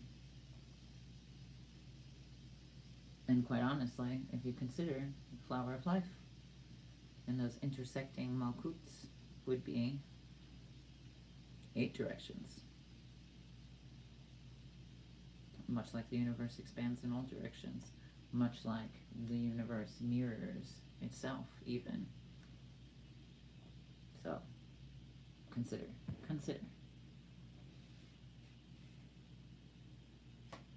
Consider the rooting so that your communication may expand with you. 5 of clubs at the bottom of the deck. Interesting. Now, 5 of clubs, 5 of clubs, upright. 9 of spades, inverted. Excessive mental capacity is a lack of rooting. Excessive mental capacity is rooting in somebody else's bucket. This 5 of spades is very much, reassessing the quality of the roots. It's almost like root-bound quality, or even the ways in which, you cannot water every plant the same. Some roots require different care, or like air roots even will require different care, and they're easy to suffocate if we drown them out with bypassing. This is very much, with these purples, the spiritual energies, but it's very much like baby purple, so very lilac. It's very transparent rather than opaque. And so, honestly, the ways in which we veil ourselves, that we withhold from ourselves, that we occult our own opportunities, because we're misguided into status quo kind of opportunities, like even in indigenous tradition, this idea of like adulthood really doesn't fully take form until much later in life, when you have something to give back. I remember reading it was something like 40 to 50, which, is very much a halfway point in life, but is very much a point where you ought to be able to begin to teach young, and facilitate that learning and that relationship, and see the ways in which you've left something behind for other generations to grow with, rather than, turn 18, go to a college to do something you don't even really have passion about, or join the military and fight for a war you don't believe in. And marry somebody because you think it's good for you, not because you love them, and procreate because it's your duty as a, let's be real, and uncensored. Most often that has been a narrative to preserve white supremacy. That the idea of having children in these prime states was so that you would ensure your bloodline's lineage, you would ensure future whiteness in the world, rather than being able to actually understand what it is that you want, that you need out of life, and be able to see beyond these layers of these layers of obfuscation, these layers of coverting, these layers of thwarting the ways in which you were capable of viewing yourself in union, not in separatism, and not in fear or lack, because ultimately any system of fascism really stems from a fear of annihilation and a fear of being like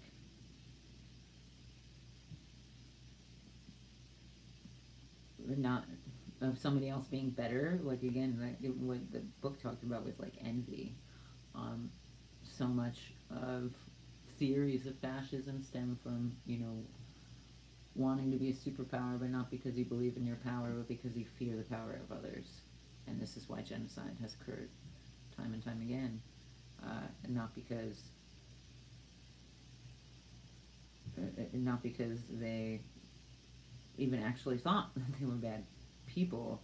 That was all propagandized to get people afraid so that they can enact these terrible things out of fear of the power of people, the power of unity, the power of acknowledgement of the land, the power of relationship to the land, the power of relationship to each other.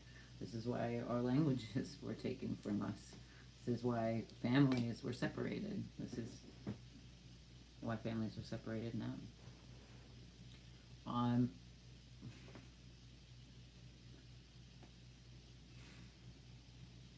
The Five of Clubs, there's so many fires to put out.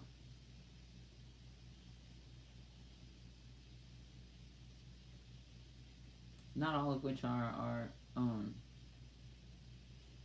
And so there's, the intensity. There's a lot of smoke, a lot of fog. But when we're able to assess in presence, it becomes less difficult to balance. We're able to actualize on the list of things to do. I mean, even with ADHD or what do they call it? Executive dysfunction, right? For sure, I get it. Like if I'm going to paint, I have to do my dishes because I'm gonna have to watch these things. Da da da da. There's it's never just to do A and B and C. It's more like to do A1, A2, A3, A4, and B, and B1, B2, B3, and C, 1, 2, 3. But, B2 can't be done until A3 is done. So, yada, yada, yada, the ways in which these innervate. That can get very confusing and feel like too many doors are open. But when we're able to, and it weighs too heavy, but when we're able to stand in presence, not tug at it, when your belt loop gets caught on a drawer in the kitchen and you fuck yourself over really.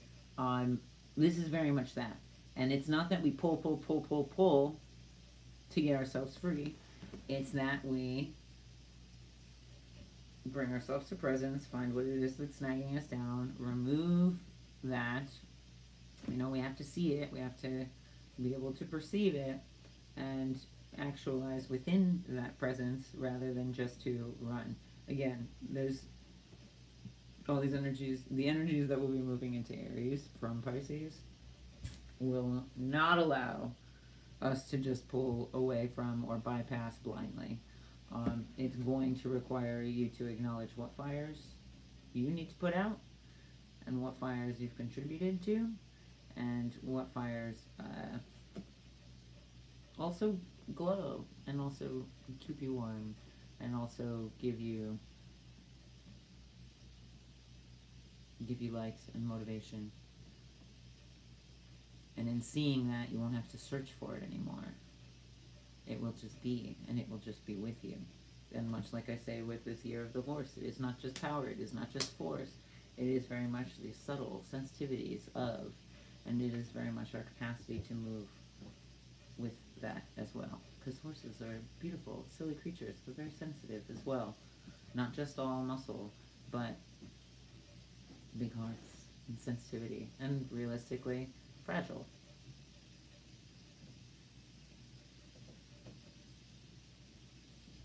Hold that part of you. Honor it, give it reverence,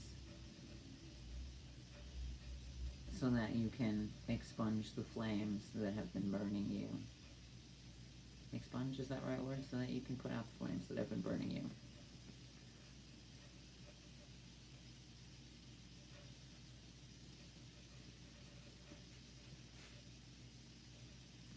I suppose expunge is right, because, the flames on our records. The flames on our records are often habits, and often not of our own devising. This is putting something to rest as well. Putting to rest old senses of the self, assessing where you're people pleasing versus pleasing yourself, honoring yourself, being aware of what it is you do and don't really have your heart in, so that you can effectively move through the doors that you want to. Yes, we have all kinds of options. But when you're grounded in yourself, you're able to extend your energy to the opportunities that would grow most from you, that would align with you, more so than just to be everywhere all at once and in all kinds of business, including just in your mind.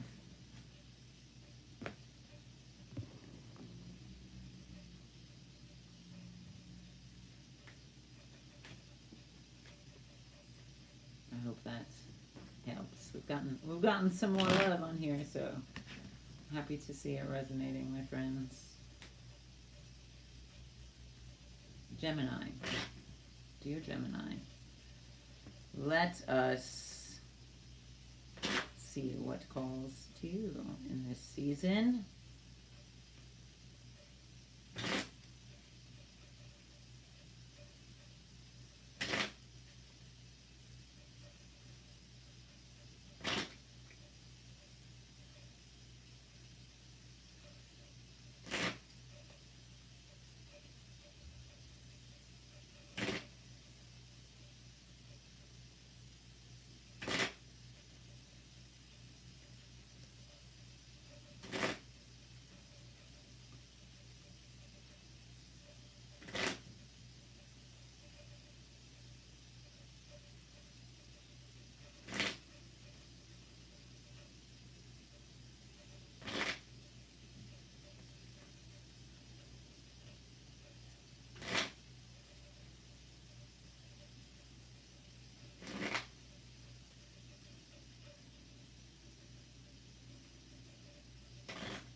Friends, tapping into Gemini. Much like we're hanging out, so we'll take 3 deep breaths together. Take a deep breath in.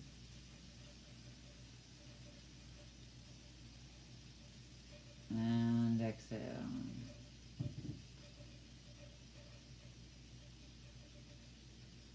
Take a deep breath in.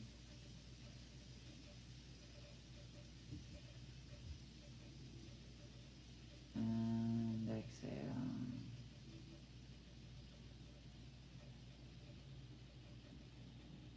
Take a deep breath in.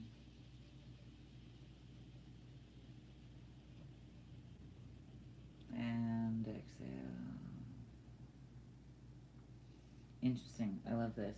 I love this because while I'm seeing circulation, there is also very much like a trailing off upward. Like I'm in the middle of the Milky Way. Um, but also, utmost, there was very much like it was a process. It was a process of, I think when the will is very heated, we can be quick to make judgment or quick to choose, sometimes too decisive and to a fault. Like, yes, we need to be decisive, but when we are, it's kind of the difference between, reactionary and impulsive versus very intentional and intuitive. And, yes, we have a responsibility to choose. Yes, we have a responsibility to move, but this also feels kind of rushed and like waiting for the other shoe to drop or to drop, or like, being quick to press, being quick to choose, being quick to decide, being quick to pick sides. However, in allowing that energy to radiate more backward or more into you, rather not backward, but like more into self, rather than just in projection. And then we're able to fill and reignite the will. I think this is like very much where motivation comes from. It's not something that we're waiting for. It's something that's waiting for us, if anything. It is always within you. It's waiting for you to acknowledge it, make space for it, and not fear it. It's waiting for you to notice it rather than to go looking for it. Very similar, honestly, I think, to the ways in which we, as a society, interpret God. It's not something to seek perpetually. Even in the ways in people engage in plant medicines but fail to listen to the actual medicine. God is the word we use to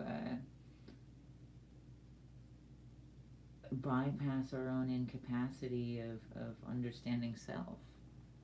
And when we're able to, not bypass and direct that attention inward, then we fill the well of motivation, of intention, of will, and it radiates and it grows, and in that there's less, quick to draw, quick to decision, impulsivity or what have you, or reactivity, and more so an even flowing and a balancing. Very much like temperance, even, is this flowing in between. It is not just the two cups, it is the space in between.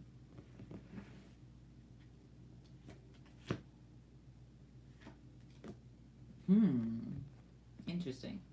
8 of Diamonds, 6 of Clubs. This 8 of Diamonds is very literal. So I think decisions that we will make will actualize very quickly, or will be just as reactionary. Which, I mean, like molecules, if we're putting out very reactionary, dense matter and frequency, then the same will meet us back. And so when we find ourselves in annoyance or at odds, rather than be irritated with the other, it is, I think, an opportunity, more often than not, if not always, an opportunity to assess your own boundaries, an opportunity to enunciate your own boundaries and become very clear of them. Because it is not that they are annoying. I mean, and people are.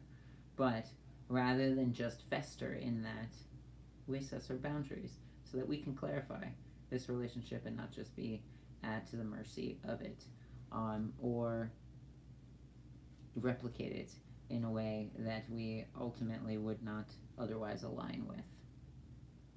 And so it is very literal in that. But even not just externally, I think the ways in which we think will actualize very quickly in the body, maybe more quickly than we're used to because of all the energies around us.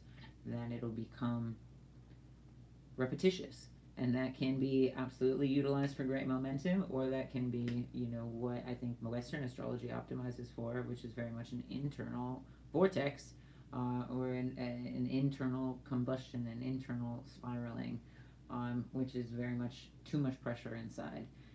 That will add more pressure to the CO2 retention that we talked about earlier. it is your capacity to control your mind and build grounding within it, because the Six of Wands is a sacred fire. The Six of Clubs, it is Wands too as well. Fire energy. It is a sacred fire. It is the ways in which, you know, how you build a fire. You have to stack these things balanced. You have to ensure stability and airflow. That is very much, very literally akin to what it is that needs to be established here. And however we find that, again, you know, what do you turn to bring relaxation into your life? What do you turn to when you need to find space to communicate with yourself? You know, it is not just journaling, but journaling is a beautiful thing. You know, the put the brain to pen to paper to hand facilitates a relationship neurologically in so many ways, and helps to facilitate neurogenesis in so many ways, like new neurosynapse. You know, writing not just left to right, but right to left, or writing with a non-dominant hand very much triggers different parts of your brains and will bring to the surface different parts of your intuition. And the ways in which we find balance and stability. And again, stability and airflow for all the brighter and more reliably burning of a fire, so that what exists in the mind and in the body replicates toward positive momentum rather than toward internal combustion. Damn. All right. All right. I love these colors too. They're very soft. They're very earthen, but also kind of sweeter than just earthen. And we're dealing very literally with earth and fire.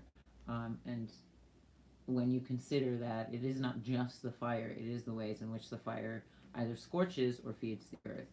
Because the ash can be a mode of cleansing and clarifying, but to scorch the earth, to burn the earth, is also damaging. And so how do we scorch or burn our own earth? Because of the mind fire. And again, I think this relationship exacerbates the time span and exacerbates the replication process, so that it ultimately moves faster. Like, you know, you see change in real time.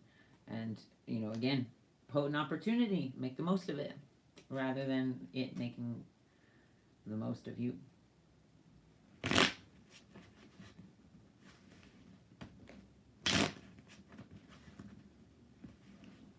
Cancer.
Getting stronger, getting stronger.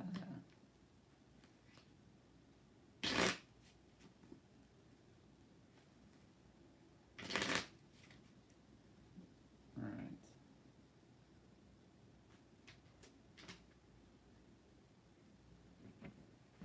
Cancer. much like we were hanging out. Let's take 3 deep breaths together.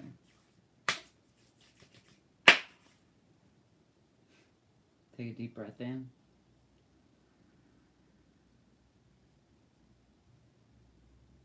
And exhale.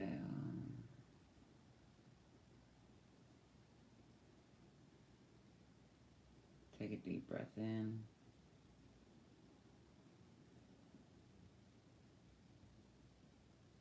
And exhale. Take a deep breath in. And exhale.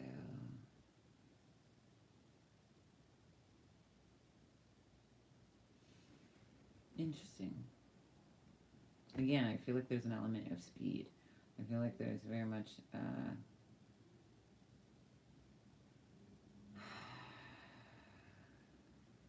a foot forward, but out of tension. And perhaps it is more of a chasing, because everything is moving really fast.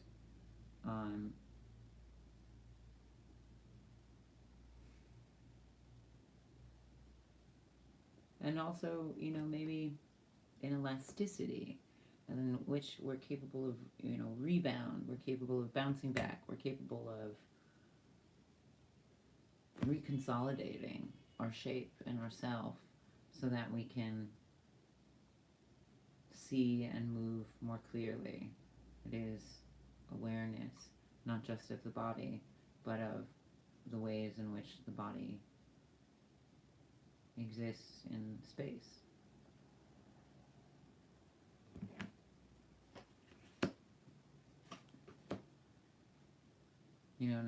Not just that you move, but how you move, why you move. What does that come from? Interesting. Jack of clubs, bottom of the deck. Kind of reverse order here. 3 of diamonds, top of the deck. If you find yourself with excess energy, consider new creative ways in which to dispel it, rather than old habits, rather than, old patterns of the same, especially because we're in potent times of change and we're, reconsolidating movements. I think this is very much a positive alignment and a direct fire forward in integrity and in uprightness, not necessarily, full speed ahead, I suppose, because everything will also move with us. Time is always moving. It will carry us with us. That's not to say resign and reserve. That is to say, trust yourself, and momentum of those choices will carry you forward if you are making choices toward that momentum. And then something that I always say about readings too is, like, for sure, can read you, lovely. I consider it more like a particle collision than anything, in which case I read the frequency that you put down. And ultimately, just like any particle collision, there's, frequencies that are set, for sure. That observation can entirely change. But also, if you were to change your mind about that, then the frequency changes as well, and as does all possibility. And any reading or of any capacity is only as good as your integration of it. And so it is not just having the energy, it is how you integrate it and what you do with it. It is not just having light, it is sharing light. It is not just like having light and keeping it to yourself. It's not just having light and keeping it in a box. It is meant for illumination. Even lanterning is meant to spread the light in this beautiful patterning. And so, in what ways is our energy able to resonate within that? How do our patterns expand? And I think there's a lot of excitement there. I think there's a lot of positive movement there. And I think there's a lot of open space for creation in that. So there's no point in rushing when you're very secure in the self. Remember that.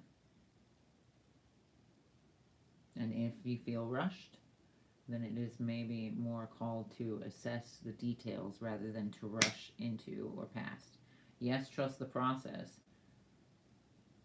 Don't back out. Trust the process. However, assess the intention, the integrity, and trust the process. Trust the momentum, because you've put down the frequency and spirit will pick it up.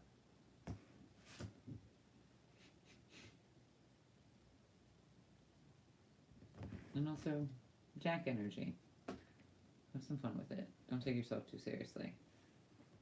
And also don't let that subordinate you. A Jack doesn't need validation or credential to be able to change or shift a room.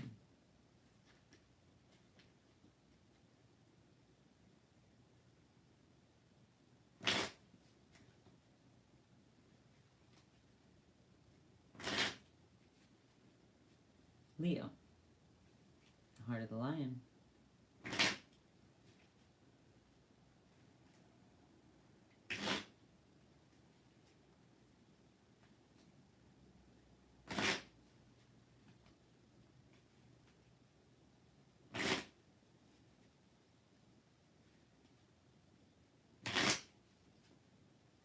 Oof, that was like a whip.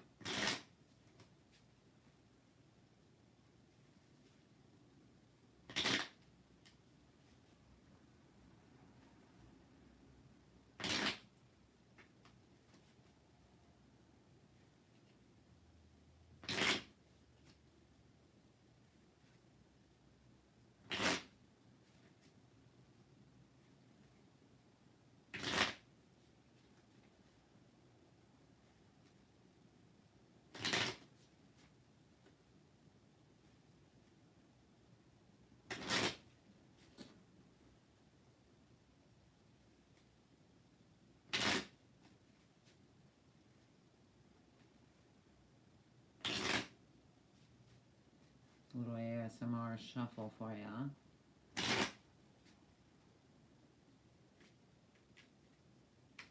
Leo,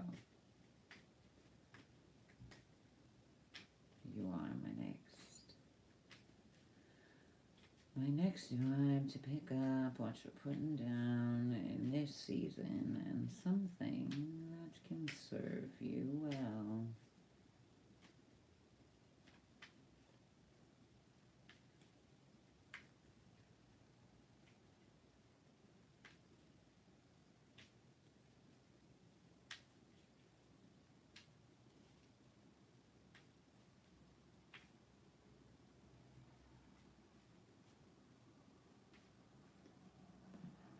Okay.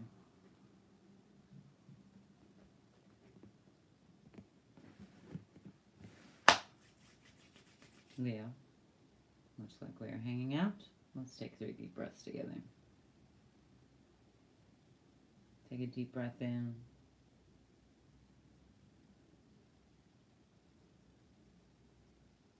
And exhale. Take a deep breath in.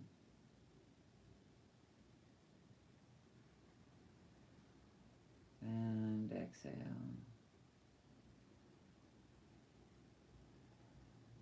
Take a deep breath in.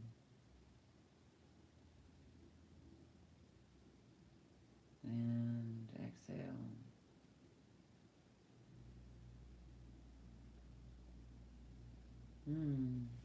Radiating warmth. And also, a quick trajectory up. Maybe, more like a quick growth spurt rather than a cutting against, because it is very sharp and light. And I think in so many ways Leo is, yes, notoriously very confident, but is that more so out of performance or more so out of personhood? And I think perhaps this may be a point in time in the ways in which Leo's able to rediscover or reground in their voice, or really be able to, understand its root and its mechanisms. And for anybody with any kind of Leo energy, perhaps this is also a time for you to take a look at that, what energies are there, and if there's nothing there, oppositionally, where does it exist and relate to in geometries? Because just because there's nothing there in your chart doesn't mean that it's not there or lacking. It means that it's in relationship to something else, and so it expands our awareness. But wherever Leo is for you is perhaps an opportunity and a, go this way sign, as far as understanding your voice and what it is you want to say and where it is, or why it is, or where it is that's coming from.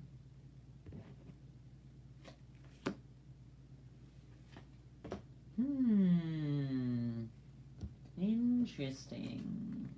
Very interesting. I wonder if this has perhaps maybe been a huge element of confidence or ego, which is very fragile, which is very transparent, which is very unstable, especially when it's the only focus. And it's being humbled and humbling in some way, shape, or form. Humbling in misalignment and a seeking for alignment. Humbling in questioning all that you've known about the world, but maybe also about the self, about the ways in which you have communicated, about the ways in which you've code switched, about the ways in which you've postured or presented before, and whether or not that is really in alignment. Because this Three of Hearts is inverted, and I think that is in so many ways the ways in which we can be at odds with ourselves, and maybe, again, not aware of the root cause or where this comes from,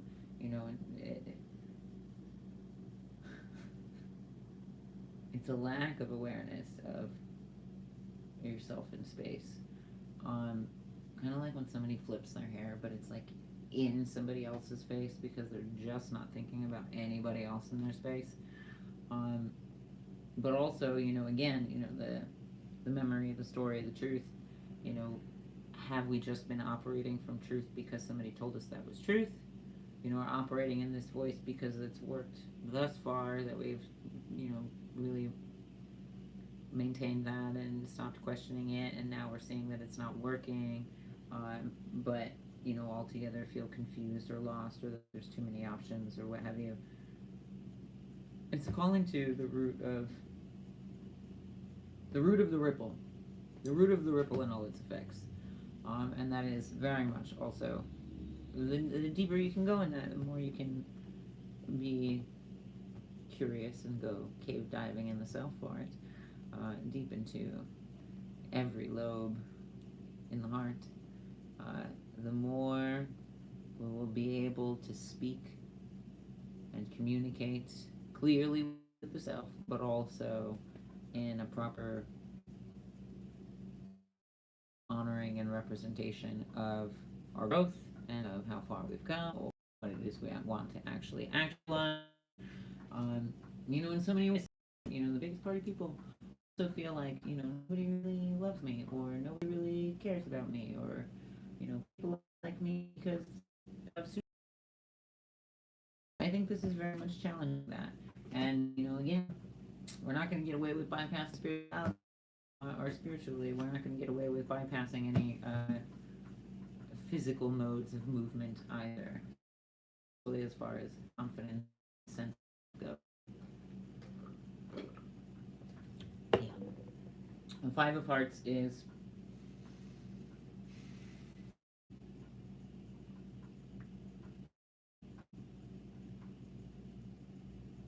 I think is all of this energy moving through these spaces and looking for a place to go.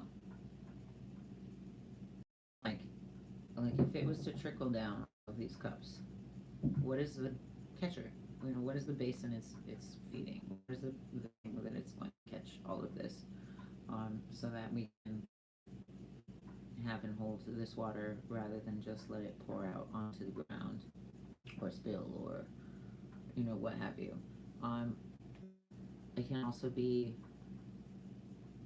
like an empty seat at a table or a conversation that you're slightly outside of or feel slightly outside of, and I've heard in so many ways that, like, if you walk to a table and somebody doesn't pull a chair out for you, chances are that's not the table you need to be sitting at anyway. And so if it's a conversation that you feel outside of, where do we find welcoming? And where do we find openness to communication, both within ourselves and outside of ourselves, again? But also, what do we intend to do with that? Some people just rush in to be loud and again flip their hair in your ear or in your face. And so that is, this water cycling but not being held or not being utilized. Or very realistically, we've had the Four of Swords and all of these elements in so many ways. The Five of Hearts is perhaps the conjuring that occurs with all of these elements, much like the 5 points on a pentagram. And honestly, even, beyond the 4 directions, there is also the center point of self that is a stabilizing point that all energies pass through. In which case, if we have all of these energies potent and conjured and looking for a place to go, then what is it that we have directed it to? Or has it just been superficial and for show or popularity or what have you? That is not sustainable, and that is just as thin and transparent and fragile as the ways in which you may be realizing and feeling it now. That there's more to this. There's something deeper. There's more to this. And however that applies, there's more to this. Dig, get curious, ask questions, get very creative with your questions, so as to unearth a deeper and deeper truth.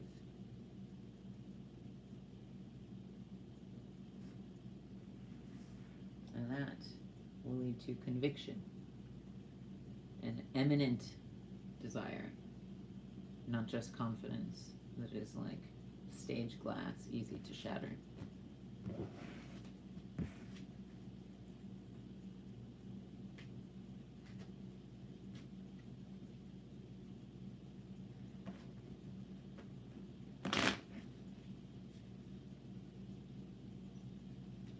Virgo.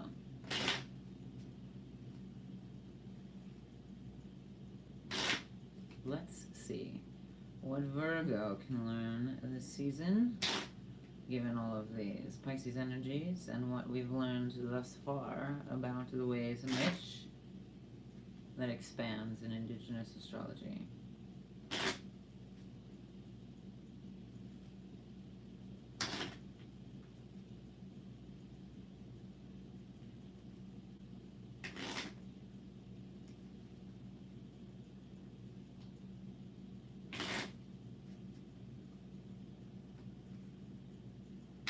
Woo! Thank you. I appreciate it. Love sharing it.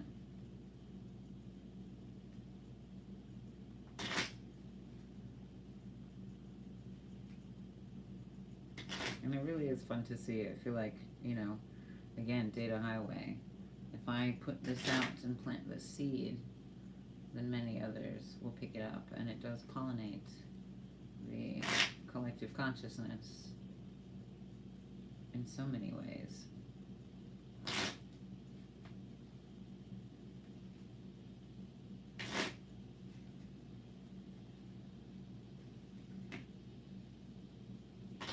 Unless we begin to investigate, to question, to grow, and know information is truly withheld when we are in relationship with the land in our bodies and the land we are upon, and spirit woven throughout. And not in a dogmatic or evangelistic sense, but in an expanded and collective and central consciousness. Not even primitive, but prime.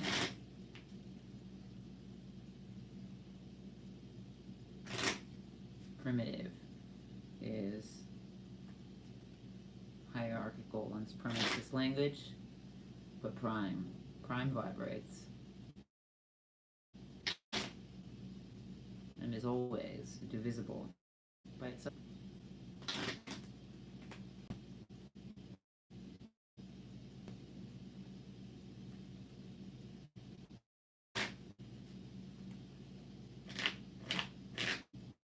All right, Virgo.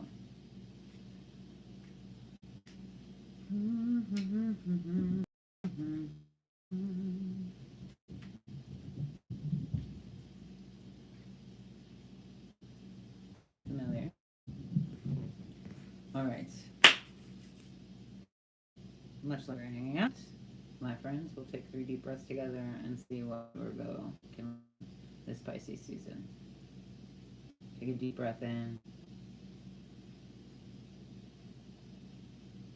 And exhale. Take a deep breath in.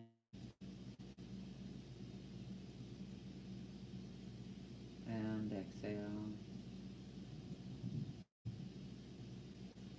Take a deep breath in.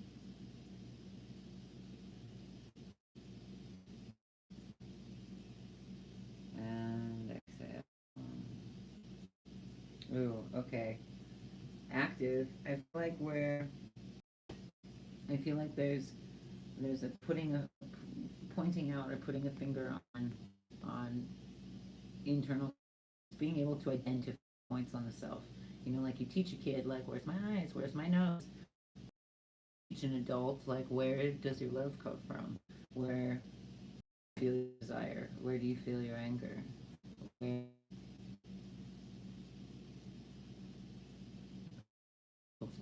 Where's the softest part of you? You know, and have a vulnerability to something, you know, where that they don't like being touched there or what have you. But why also, you know, again, not just the truth or the memory involved. I feel like there's a capacity to engage with this information and be able to identify and be able to, like, truth, like you said, be able to be that much more discerning of information that's being given. Because though Western astrology may view the virgin, it is much more forthcoming. I know Rabbit is only one innovation of indigenous astrology, and it's a growing thing. It cannot be held captive. It cannot be blindsided. It cannot be withheld. It will always seek truth, seek knowledge, seek not opportunity, but like embrace, especially against opposition and of resistance. And in that, it fuels action so much more. So the more that we identify the capacity, multiple capacities of the self, the clearer our path of movement is, because we're sighted paths, we're able to move through these energies swiftly and without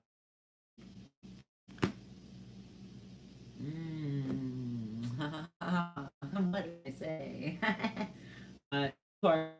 Jack of Spades. Bam. Also very interesting, potent, sort of lively colors, very neon even, and in a solid reflection of this 2 of Hearts is a reflection in the water, much like not just the truth or the memory, but the story in between, or the story that weaves throughout. This is the truth and the story, and we're able to see that clearly in this time with this energy, or at least let's. The Jack of Spades is very much a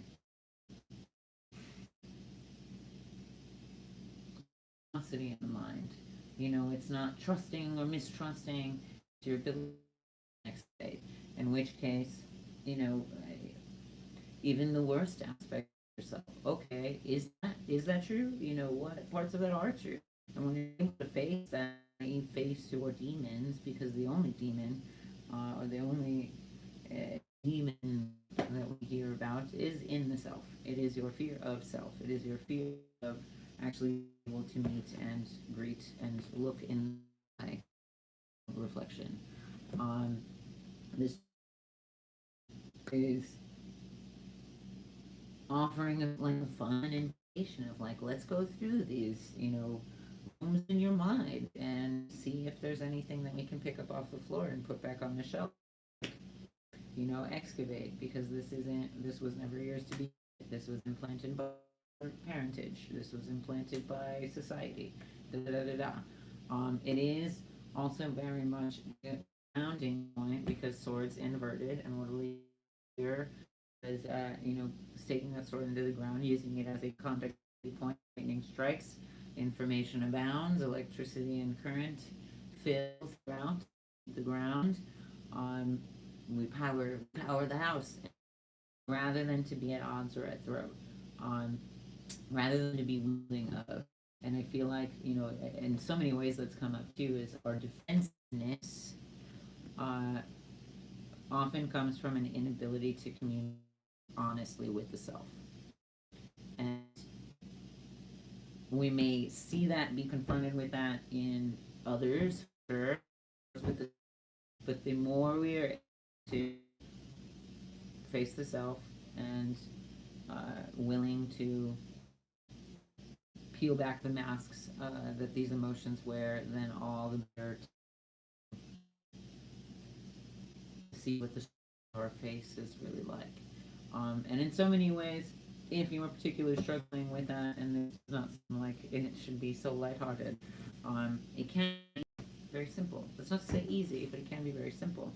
And something that I've often found rewarding people that I get to interact with, that I get to read for, is the practice of left eye gazing. If there is a thought that you're trying to facilitate and nurture in yourself, take a nice long shower, be nice to yourself, and wash away resistance, and then spend some time just looking at yourself in the mirror and within your left eye. And often they'll say on acid too, don't look yourself in the eyes. I don't know why. I think it's beautiful, but you begin to see that it is a deep, deep portal. It is kind of like a hole in that, in which case it is a mirror reality, it is a mirror universe. Wormholes may only be the stuff. There is some science to suggest that an anti-universe or universes exists and expanding in multiple directions. So if you're willing to be able to look at that as you're breathing over your shoulder, it is just your saying of it. And if you're willing to look at it and fix it, all carry you into the future. And I think this energy is very willing to do that, is also going to be that much more, exciting for what's to come, because they're able to do that. And, these colors run very hot, even they're, mixable person, color theory. Then we would have a very radiant and a very bright, flaming hot central point of vibration. And so we're able to see the self clearly. We're able to see the self for what we are, who we are, outside of activity. And in so many ways, it is colonization, that industrialization, that is corporatization. The idea of alpha only exists in a state of captivity.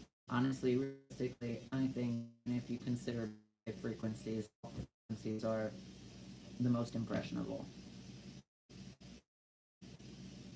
Say, particularly non-impressionability. Sure, that means that your brain's willing to learn, but because it is a sponge, because it is absorbent, so It is not anything to posture about in the ways that it is misused, or as far as status or self-righteousness. So I'm sure that'll be annoying for the Virgo in this energy, and able to face themselves all the more of an anonymity, and lean into that. And I hope that it reminds people that they can be safe in their capacity to view themselves on it.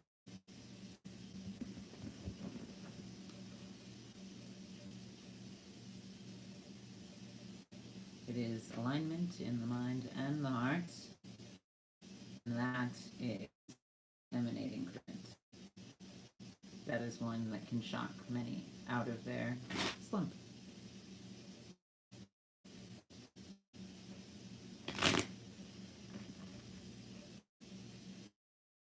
Libra. Oh, Libra. Let's play, shall we?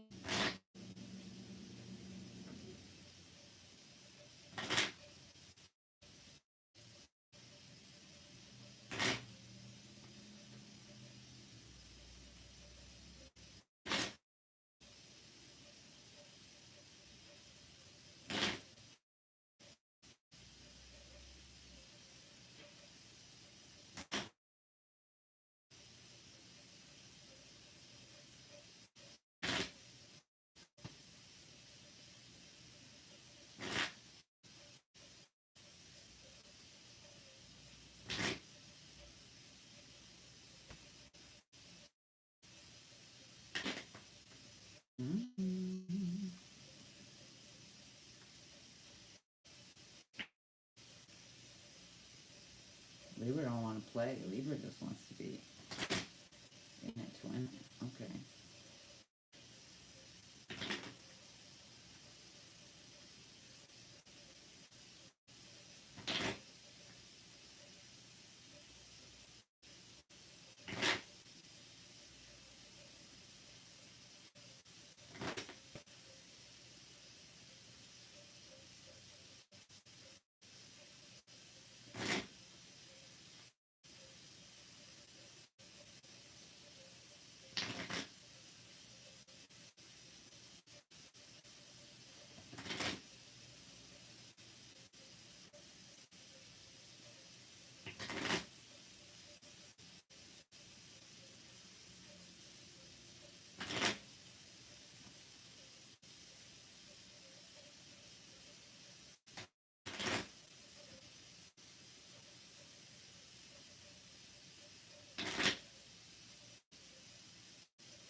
Libra. Shall we pick up what you're putting down? And this year, in this season. Just like we're hanging out. Let's take a breath together. Take a deep breath.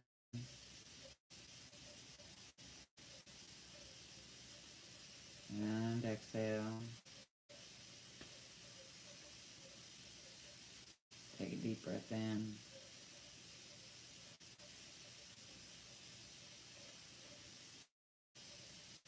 And exhale.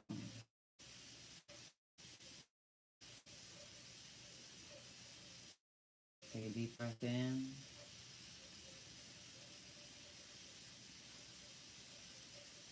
And exhale.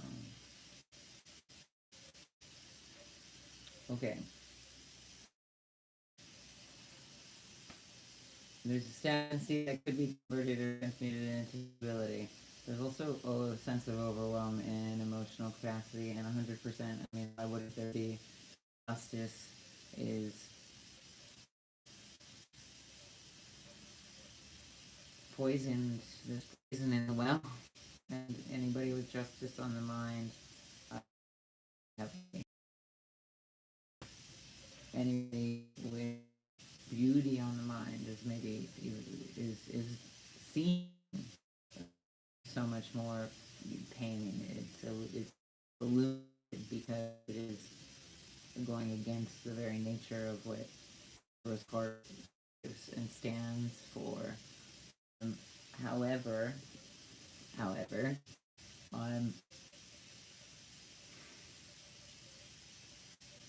rather than sinking and spiraling inward, we are able to allow things to rise to the surface, and it's less so forthcoming and more so finding balance and stability. Leaning into the willingness to be there, to be these things, to for again, like I've been saying, ain't no bypassing this season. Sorry, guys. And honestly, that procrastination of awareness really prolongs the pain anyway. And so I think that's something that the Libra or Libra energy are feeling very palpably. God, like even my bones hurt now. But that is not act with just our willingness to stay in stagnancy or a willingness to stay in misery or willingness to stay in overwhelm, rather than almost give yourself to that fire, give yourself to that moment, and that's intent say in impulsivity and action have you, or in most often that impulse and that craving escape, but so sort of sitting with that so as to clarify what it is that needs to be done. This is why I love too, because sure, there's a lot of shit to do around the house day, right? You don't know where to start, but if you sit down for a second and you're like, I don't know where to start, we're just gonna dial down all of the voices in my head telling me what to do and wait for and my head tells me to do, see what my intuition tells me to do, rather than intellect. And 100% anytime I've done that, it's like, oh, okay, we're gonna start here, and then it becomes a moment of, oh shit, there you go, everything's done. It's long, but we can get very stuck in the procrastination of salons, da da da da da. Like dishes is a great analogy of this in a very literal and mundane way. But like having dishes that then piles up, and all the while procrastinating just doing them, and it feels like it becomes a bigger and bigger and longer task. And once we do attack it,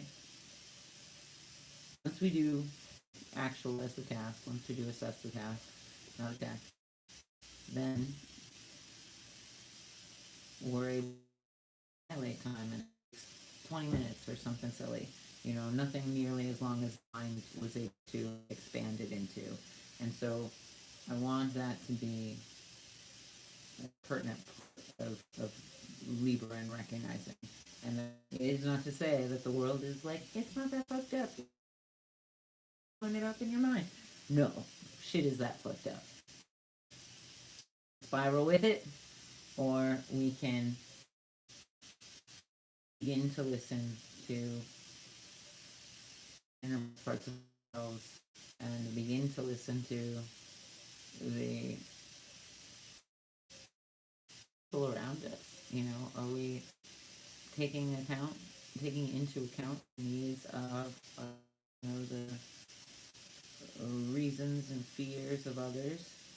Corporations to account its workers, if corporations took into account, if aid took into account the locals that are fighting against it, if they were able to listen to these things, reassess and fight. But they shut their ears off to those things. But in a less macroscopic way, if we're able to open up our listening to not just our analytical brain or our intellect and our to-do list, our rationalization of the to-do, listen to the creative problem-solving aspects of our brain, the heart, gut, brain, then we have so many more resources to assess decisions with than we actually give ourselves credit for.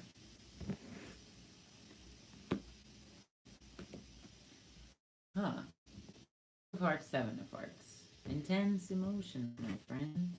However, these are also a great sense of growing. And I think faith that the universe optimizes towards balance and harmony. And as long as we maintain our responsibility to it, just like the heart optimizes toward alignment, if we're able to be willing to listen to it, and it will make its needs known. This is again why I say the only demon to fear is the demon in us, and not to fear, but to face. Otherwise, it just gets louder. The things we try to, what's that Edgar Allan Poe poem?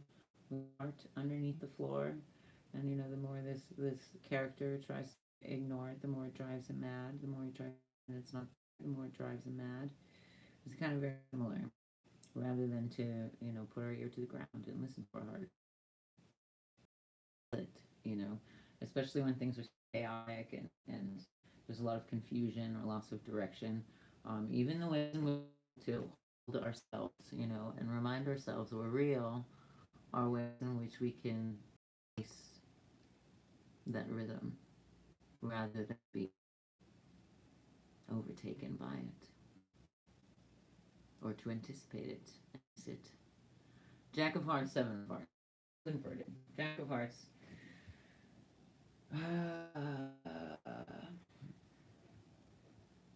I think it's, again, overwhelmed and being able to see possibility, more of a sense of misery or devastation than a capacity to see growth or change. But, much like I always say, for whatever is your thoughts, we tend to compress those moments rather than to entertain. This may be very well true. We have these intrusive thoughts of a negative quality, but it's just physics. The equal and opposite is equally true to entertain. This is also what people suggest, if you have something you are stressing about, 3 things that you're grateful for. So as, very literally, mathematically, kind of like rebalance the equation. And so, and our hearts feel exhausted, what ways do we feed it? And more often, we find ourselves receding into the habit of depriving ourselves in some, people that need, that their love language is one thing, tend to regret to depriving themselves of that when they feel depressed. They isolate themselves rather than seek community. They deprive themselves rather than, affirmations or whatever. What's the other love languages, gifts and stuff. But outside of the tangible, it is very much the ways in which we sort of punish ourselves, and so we prolong misery rather than to give ourselves the space to breathe and be able to see another way and reason, another rhyme, and something else to align with. And something that I feel like has come up many a time since the last moon reading, is when a door closes, we tend to devolve into devastation rather than see that they're for another door to open or for us to look for a window on the way out. You know, if there's a fire in the building and the front door is blocked and the back door is blocked, we don't just give up. We find another way out. And that is something that, you know, yes, it is an intense metaphor, but perhaps is just enough to shake this back up into beginning to see a light at the end of the tunnel, a little bit of, you know, gratitude, a little bit of willingness to live, because it is a very heavy time. However, it is also a very powerful and potent time to be alive because of the change that we can make. And this is also a huge part of why I do this. A form of generational wealth will be ancestral knowledge. A form of generational wealth will also be the ways in which we can reshape paradigms. And though I am just a seed and a drop in water, it ripples, my friend. And so can you. The Seven of Hearts is very much faith and proof in that. Very much a sense of believing and being able to sense the frequency of that. We may not, however, primes vibrate, and I think that is, you know, a blessing in disguise, and also the ways in which, like, the proof is in the pudding, and the ways in which it is an opportunity to be like, all right, I believe I can do this. I'm going to do anything that I put my mind to, and because I do that, you know, momentum and spirit and ancestors and the elements will collaborate with me in that. Will be able to co-sign on this with me, and in that it is a great sharing, in that it is a great capacity for growth, but it comes from you, not because it comes from somebody else, not because it's a dictation or a misdirection, but because it is a deep knowing. And much like scales associated with Libra, it is not just this or that weighs on it, but the central point in between that holds these weights up at all.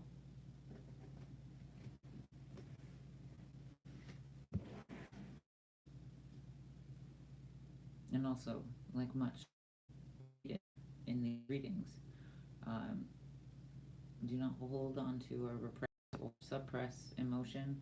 Your expression is going to be an expression to self first, so that you can hone in on to express to the world. But your capacity to self is going to be key in relieving some of this pressure, so that you do boil over and onto somebody else's toes.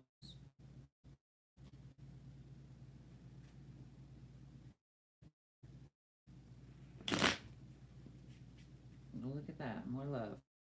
Glad this is resonating. Scorpio, how are you? Let's see. What is underneath the surface with Scorpio? That glowing exoskeleton. Woo!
silent, plotting, or stoic? Okay. Okay. Much like we were hanging out. Let's take 3 deep breaths together. Take a deep breath in. And exhale. Take a deep breath in.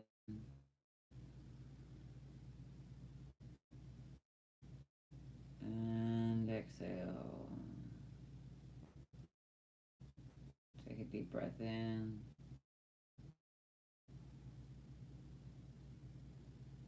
And exhale. Ooh, gosh. Ooh. Radiating. So much like deeper in innervation. And like my veins into it. I believe black still and in so many ways I think this is directly related to that. And so much of this has had to do with the root of the story, the root of our truth.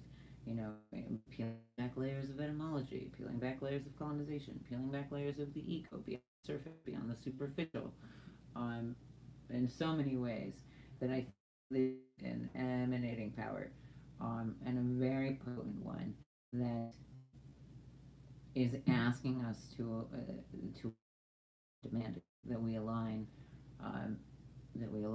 roots to head. You know, so many are just, you know, awakening and da da da, fucking spiritual energy abounding with no sense of grounding. Everybody wants to do ayahuasca, nobody wants to integrate responsibly. Actually, has this information. Everybody wants to go and commune with spirits, but nobody wants to listen to them. Everybody wants to know about astral projection, but nobody uses it responsibly or utilizes power that it is for good and not just for personal. Scorpio is fed up with that shit. Black Moon Lilith is very much like going to make that bite you in the ass if you do not go beneath the surface and actually figure out what it, like, where it is this stems from, whether or not this is even truth at all. It is an investigation of truth in so many ways, and the ways in which we've confused craving and compulsion with intuition or intellect, or, you know, the ways in confused and conflated lust with love, or, you know, desire and wantonness. Even decolonize your eros, my friend. I was looking at old Valentine's Day posts, and like, for sure that was one of my favorite. It was like, you can't, if you want to be my Valentine, it was like Spice Girls, if you want to be my lover, you gotta get with my, or you gotta get with my friends. But then I edited it to be, you gotta decolonize your eros. Know what that means. I think this is also why there's so much that something as simple, again, maybe simple, is meditation and repetition. That vibration in your body is almost like its own cymatics, shaking your body, all your cells into alignment, and it absolutely stimulates the root. You know, breath work very much will, you know, tug on the diaphragm, will begin to align these energies, allow them to greet each other, to meet each other, collaborate together rather than to complement their relationship together. Often we betray the heart for the mind, of what we perceive as responsibility when really it is of colonialism, or the ways in which we, you know, half ourselves in order, you know, with the illusion of thinking that we're whole. The ways in which I hear and see all the time that people, you have to choose between stability and spontaneity, when in actuality the people that you grow the most with are the people that you're willing to try new things with and grow outside of yourself with, are often the people that make you feel most safe. So the two things actually really want to be together, but too often have we compartmentalized. And I think compartmentalization is a one-way ticket to madness. rather than integration. But that's just that colonialism wants you to have treated like a skill or like a trait, when in actuality it's a mechanism of control. Feeling that. Oh. Four of clubs inverted, six of diamonds bottom of the deck. Six of diamonds bottom of the deck is very much seed sown and planted. We are going into warmer. This is the qualities of the soil, just also the rate at which the roots can grow, which you'd be surprised. Neurogenesis, in apps and their relationships actually grow faster than I think we give it credit for. And in that, it is, not easy, but very simple. And not easy only in the sense of like to give answer willing to believe. If you discredit everything just because it seems too simple, everything has reject that I think so willing to help, then it is the ways in which we overwater our plants or dig up seeds thinking that they didn't grow, and in actuality they just required our patience and our trust. The four of clubs here is very much nation in all directions, like a candle in every corner. In that there is no corner unswept, there is no, stone unturned. There is no, dark corners. The only darkness is your blindness within you. Again, the only demon is that within you, because whatever people are haunted by is actually energy that recognizes something of itself in you. So when people are like, I deal with these negative spirits, well, deal with that with which in yourself you are afraid of, or once you face that, there's nothing that can disturb you. And the best way in any and all conjuring is in that trust. If you trust yourself, like they say in the, like, do into the circle. It's better than circle, or it's better to rush upon this blade to the circle in your heart. And it's exactly that. If you enter the circle with doubt in your heart, then it will fall in. Because it wants you to understand what it is you're so afraid of. And oftentimes the things that feel like they're chasing us down just to be heard, really just are tired of being silenced, just like we're tired of being silenced.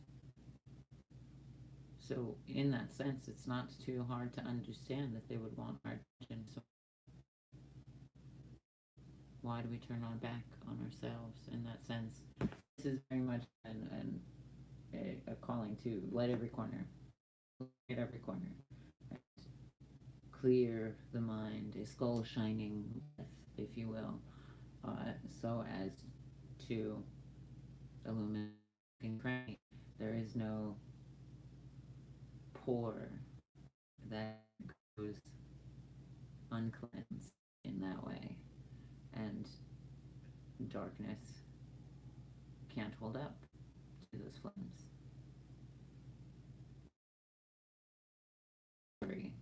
About what is just fertile ground, and anything can grow there. Absolutely. Which is kind of such a love. Ultimately, like the deep penetration, the deep understanding of Scorpio in so many ways. It is a full accounting for Eros and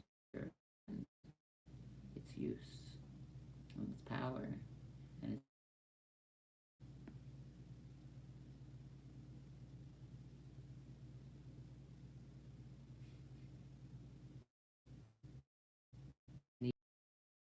drop in the ripple.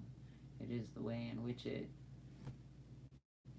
binds everything in the water and causes life to come to surface. always go to my love.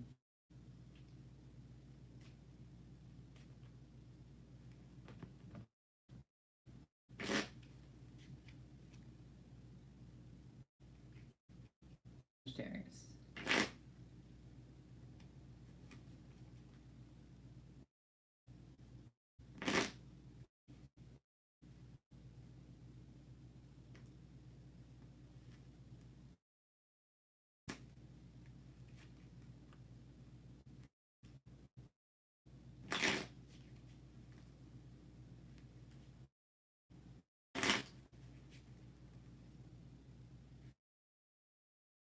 Thank you for more likes, more love. I appreciate your presence. I appreciate your openness. World of scrolling and skiing and insatiable. I hope you recognize how, against all odds and upstream, it is to be present with me here. Focus. You have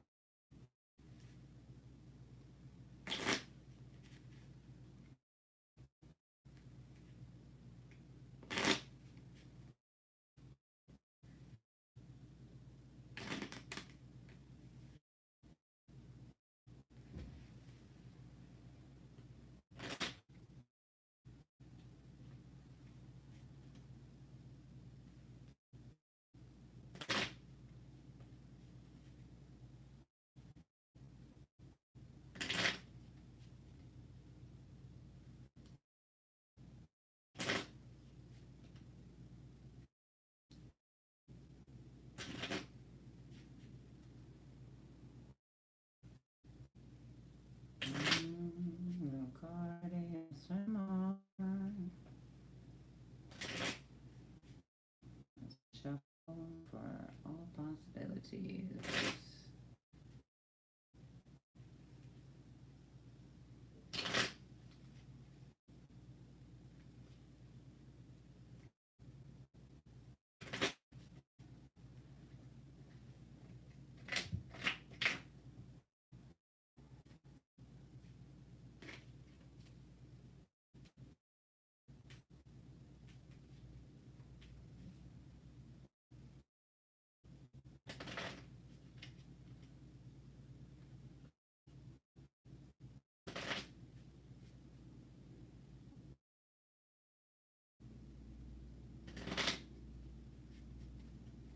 All right, love.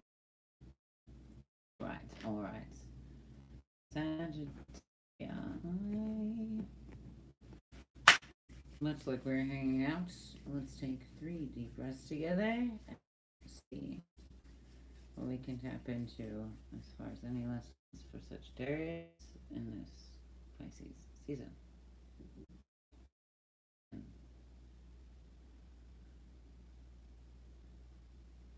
And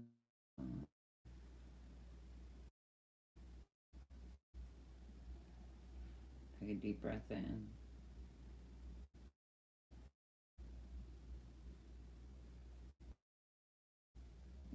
And exhale.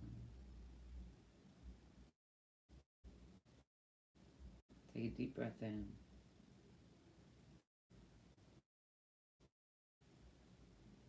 And exhale. Interesting. For as much as this understanding of Sagittarius is this like can't hold me down traveler, what a transliteration of Western astrology to indigenous astrology, covering Sagittarius because there's some interesting, pertinent nuggets in there.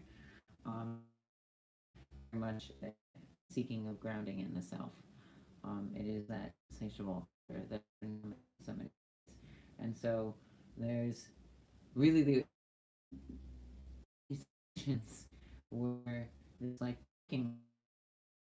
is a deep heart conjuring, you know, for blood magic that maybe you've seen in movies, maybe you've done off, who knows.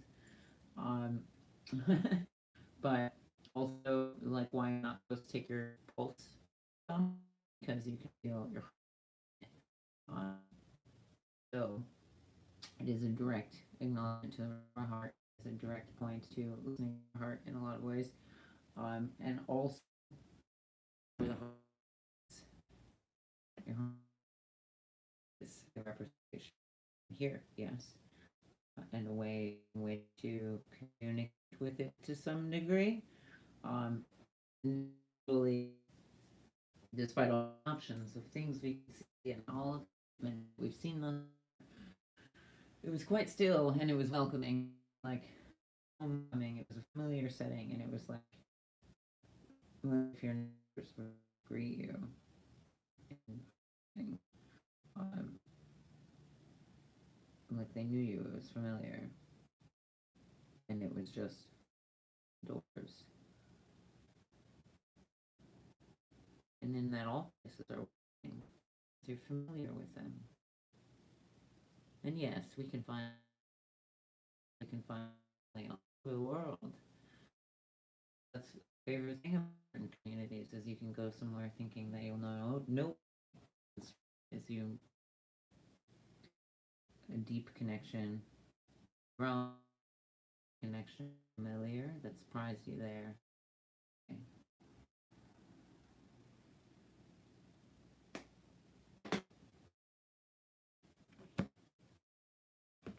Mm-hmm. 8 of clubs deck and a 2 of diamonds. Both these are even numbers. Both of these are reflection, both are about reciprocity. And so often we think about what we can get from something rather than what we can give back. We think about how we can. We've been really exploited rather than literal, like macro, the difference between going to a resort and being in a hostel in a beautiful. You get a very new, whatever it is, and what it's like to be there and what that has to say. Honestly, even a tourist fucking trap, but there's a local island that these people will never be able to be on. So what do they know of the real Hawaii? What do they really know of the native experience, especially being displaced currently as we speak for Mormons, really, for Mormons and for Silicon fucking Valley, smart sense, and that is not reciprocity. That is not if the relationship to the land, the relationship to the people. There's a reflective state of corporation and control and control and nation. But I think in so many ways, so much of humanity is opening their eyes to that and see beyond that. This is also a great thing about with me here. If that all sounds new to you, well, hang out more because we'll pry those eyes open to it. So that you can see it in yourself and in reflection and in your hand to believe it, feel it to believe it, and also be able to share, to understand it, to be able to wrap your mind around it in a way that is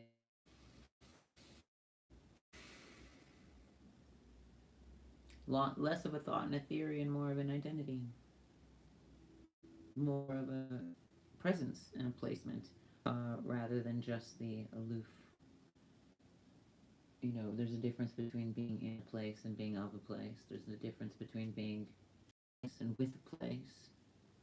And in that, I think there's a very beautiful flow that exists not just in the heart, but in the body, and not just in the mind, but in the ways in which the mind reaches other minds, the ways in which the mind is able to open other minds, open other eyes, and be able to see farther into themselves in the future, into possibility. And again, perhaps we have this illusion to this light at the end of the tunnel, being able to perceive it more fully, more rather than give into hopelessness, give into bag up, give into that away from the light the end of the tunnel, but it's long that I'm just gonna fucking plop down here and not give myself to the experience, not myself the momentum of the work that I've put in. So the Sagittarius is, but it's also, maybe it's time for not just to be a philosopher, but also be actionable with it. Not just a philosopher, but an activist, perhaps.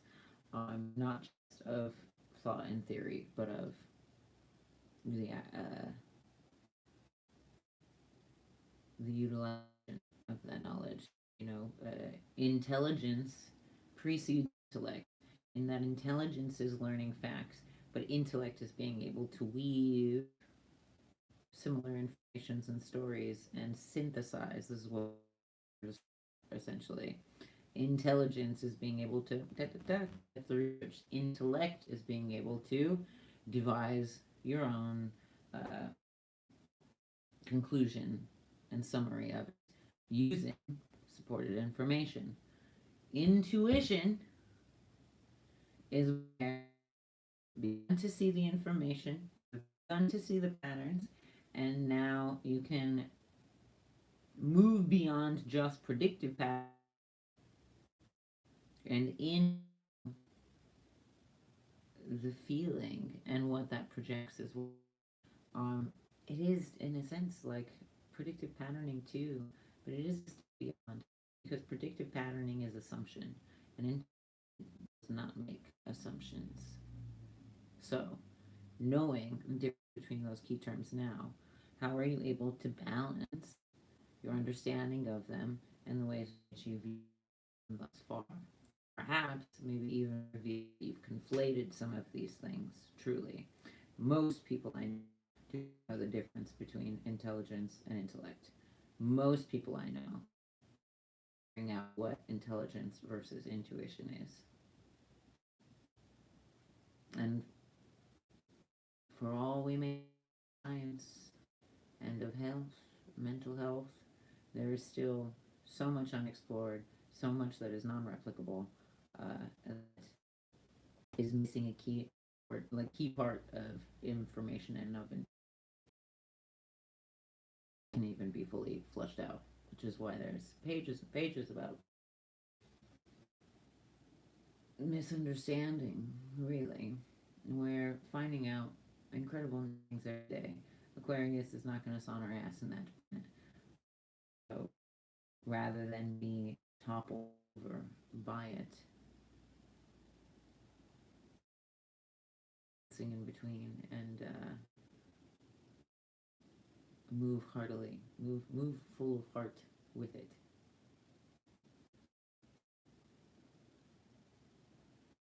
Rather than dancing around somebody else's ideas. How do you relate? How do you synthesize? And what do you want to see from it?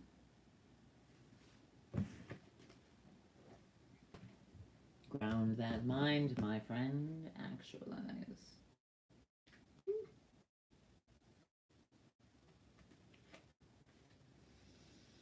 Capricorn. You. Earthy, strong babe.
Lovely.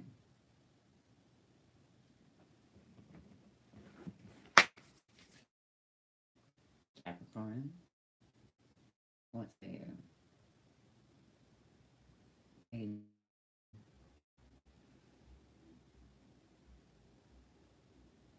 exhale.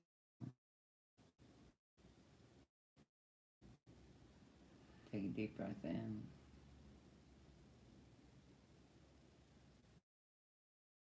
And exhale.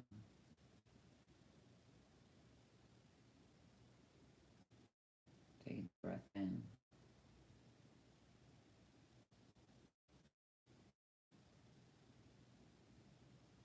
And exhale. Okay. I'm uncomfortable, honestly.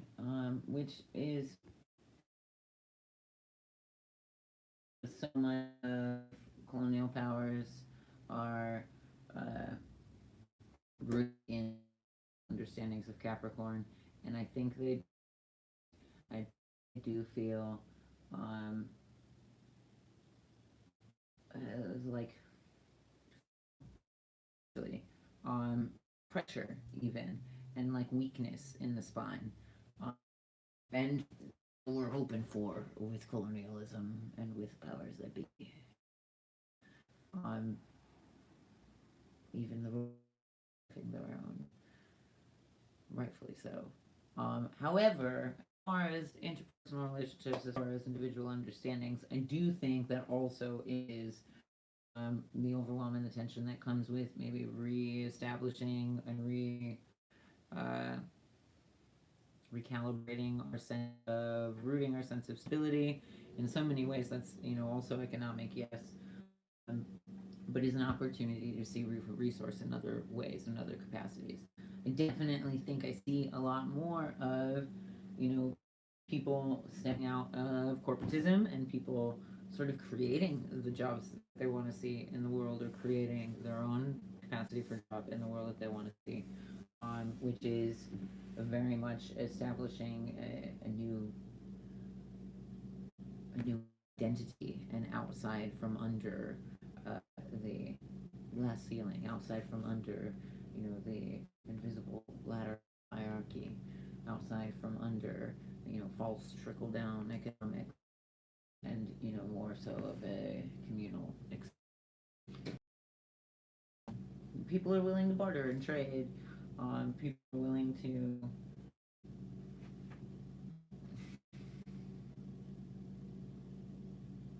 I don't want to say negotiate, because that often comes from a place of people negating value rather than meeting value with value. That is very different. And so I think we're at a time to embrace different forms of prosperity and abundance, yes. But that's also very much, an active understanding of the many forms that can come through. It is not just method. There are multiple ways in which you can see your needs be met, meet the needs of others where need be as well. It's so funny, even with like this, people will be like, "Oh wow, you're so employable," purely because I look. It's like, "Oh, are you still slaving away for a bi-weekly paycheck from something that you don't even respect? Like, who's really suffering here?" And that is a framework and paradigm that is fracturing, as it should. And let's take that as an opportunity to start to plant seeds of growth in other ways, start to plant seeds of needs in ways entirely. Maybe it's not eating out as much, maybe it's cooking more, getting creative with the last things that you have in your pantry or in your fridge, and seeing what else you can make with it. You'd be surprised. A book that a friend of mine gave me years was a book on masculinity and essays of masculinity, And one of them that I'm about is how when you have flour and water, you have what? Flour and water, you can meet needs and you can create many things. And so, in any opportunity, are you able to make bread? Are you able to drink water? And in what extend meeting those needs, reach those needs more rather than buying bread. You can make it, even in my own process, like I'll make oat or rice milk, lots of that to make bread or to make, these fried doughs. And there's so many other recipes that you can begin to experiment with in just that. And just like that, I have milk for my coffee or tea, whatever. I don't really drink coffee. And also, able to make me a little breakfast bread or a little fucking rice pancake and, add something to that. And suddenly you have a whole meal. And suddenly you have, just these seemingly scarce resources that we're able to expand in so many ways. And that is something that is well within your power, not just something that you read in a book.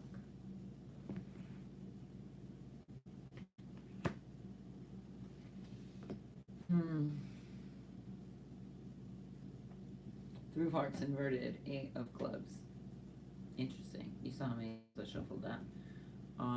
8 of Clubs inverted. Regeneration in so many ways. Again, it is, the powers that be thrive on withholding. Even in personal relationships, let alone in a larger system or a macroscopic way. And in order to out of that shell and find real balance, stop accepting this system to meet your needs and begin to conjure ways, to create ways to converse and grow an idea and bounce those off the wall with other people who are trying to meet well about new ways to establish that, new ways to meet that need, these general needs, collective needs. The bones of old systems that were never designed to meet those needs in the first place. Not be angry with a system that is working just designed to keep us wanton and needing and oppressed. And likewise, this Three of Hearts to keep us in challenge and questioning ourselves, to keep us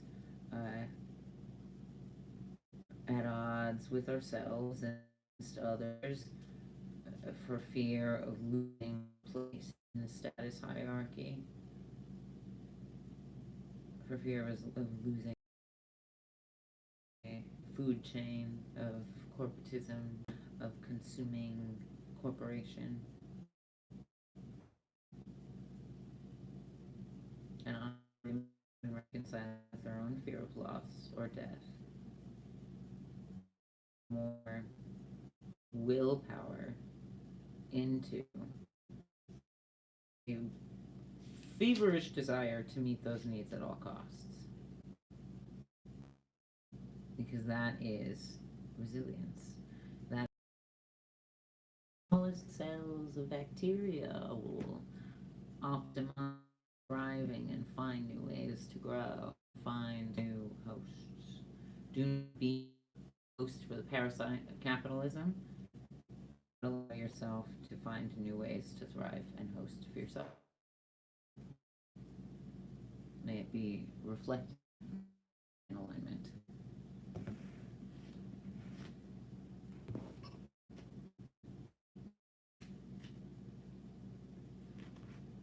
Aquarius. Last but not least, my dear.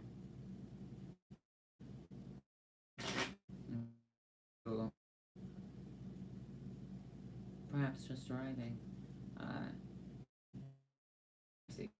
So, there is quite a rundown on Pisces energies outside of Western astrology and into indigenous.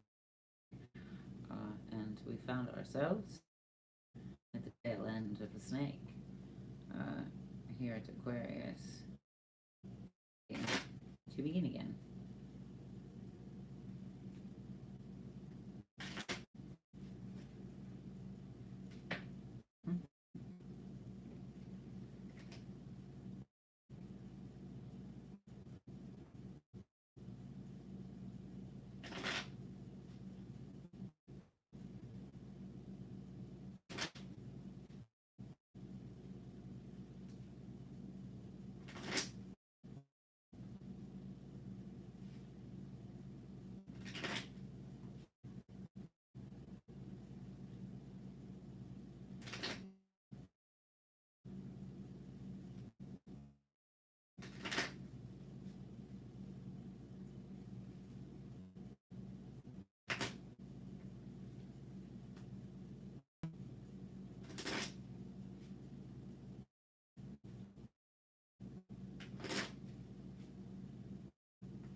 The character of this was already much softer, much slower.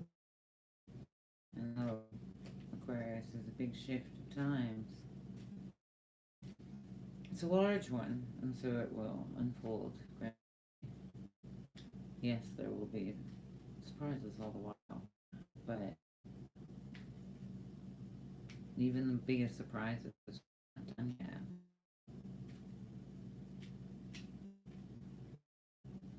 And so it wants absorption more so than like shock and awe or sensationalism.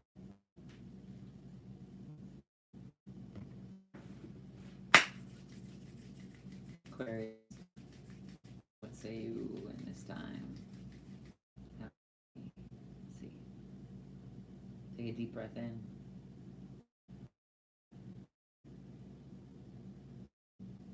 And exhale.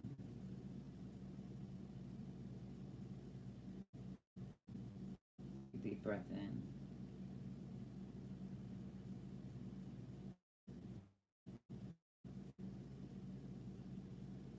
And exhale.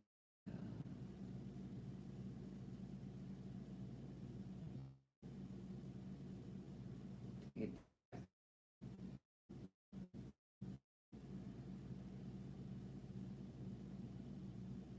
and exhale. Interesting. Like rays of light from everything, and it's like connectivity. It is the way in which even like you are this energetic pyramid. I've like drawn this image before of like body with pyramid head, and it's singular cyclops ways in which that is be fully centered in the self, fully grounded, but also able to expand and ascend and see ourselves in the stars because of that. Other constellations too. And its resonance, it is very much like a deep, deep frequency, deep note, and a capacity to connect with that. I think when we're able to exhale and therefore release tension and release them, because very like the exhaling is where the muscles begin to release. You know, you're going on the exhale with piercing, with drawing blood, so many other things. Because it's when the body is more absorbing, is willing to, and when we're open and willing to new information and new paradigms and changes, rather than grieving what has been and what we thought we were and what we clung to so tightly, then we are able to connect to new things, become a new mode of conductivity. And quite honestly, everything's so potent that conductivity. And I think this is also where some are finding their capacity to weave truths, to weave intentions, to weave dreams, to weave and see the things. And this is the ways in which light travels.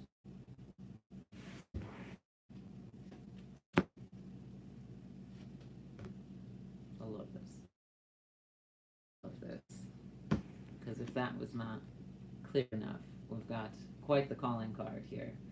An Ace of Spades is, in fact, a blessing, a wish. It is a trick up your sleeve, whatever you'd like to make it. The sword of truth is a sword of conductivity, and is also the integrity in the spine.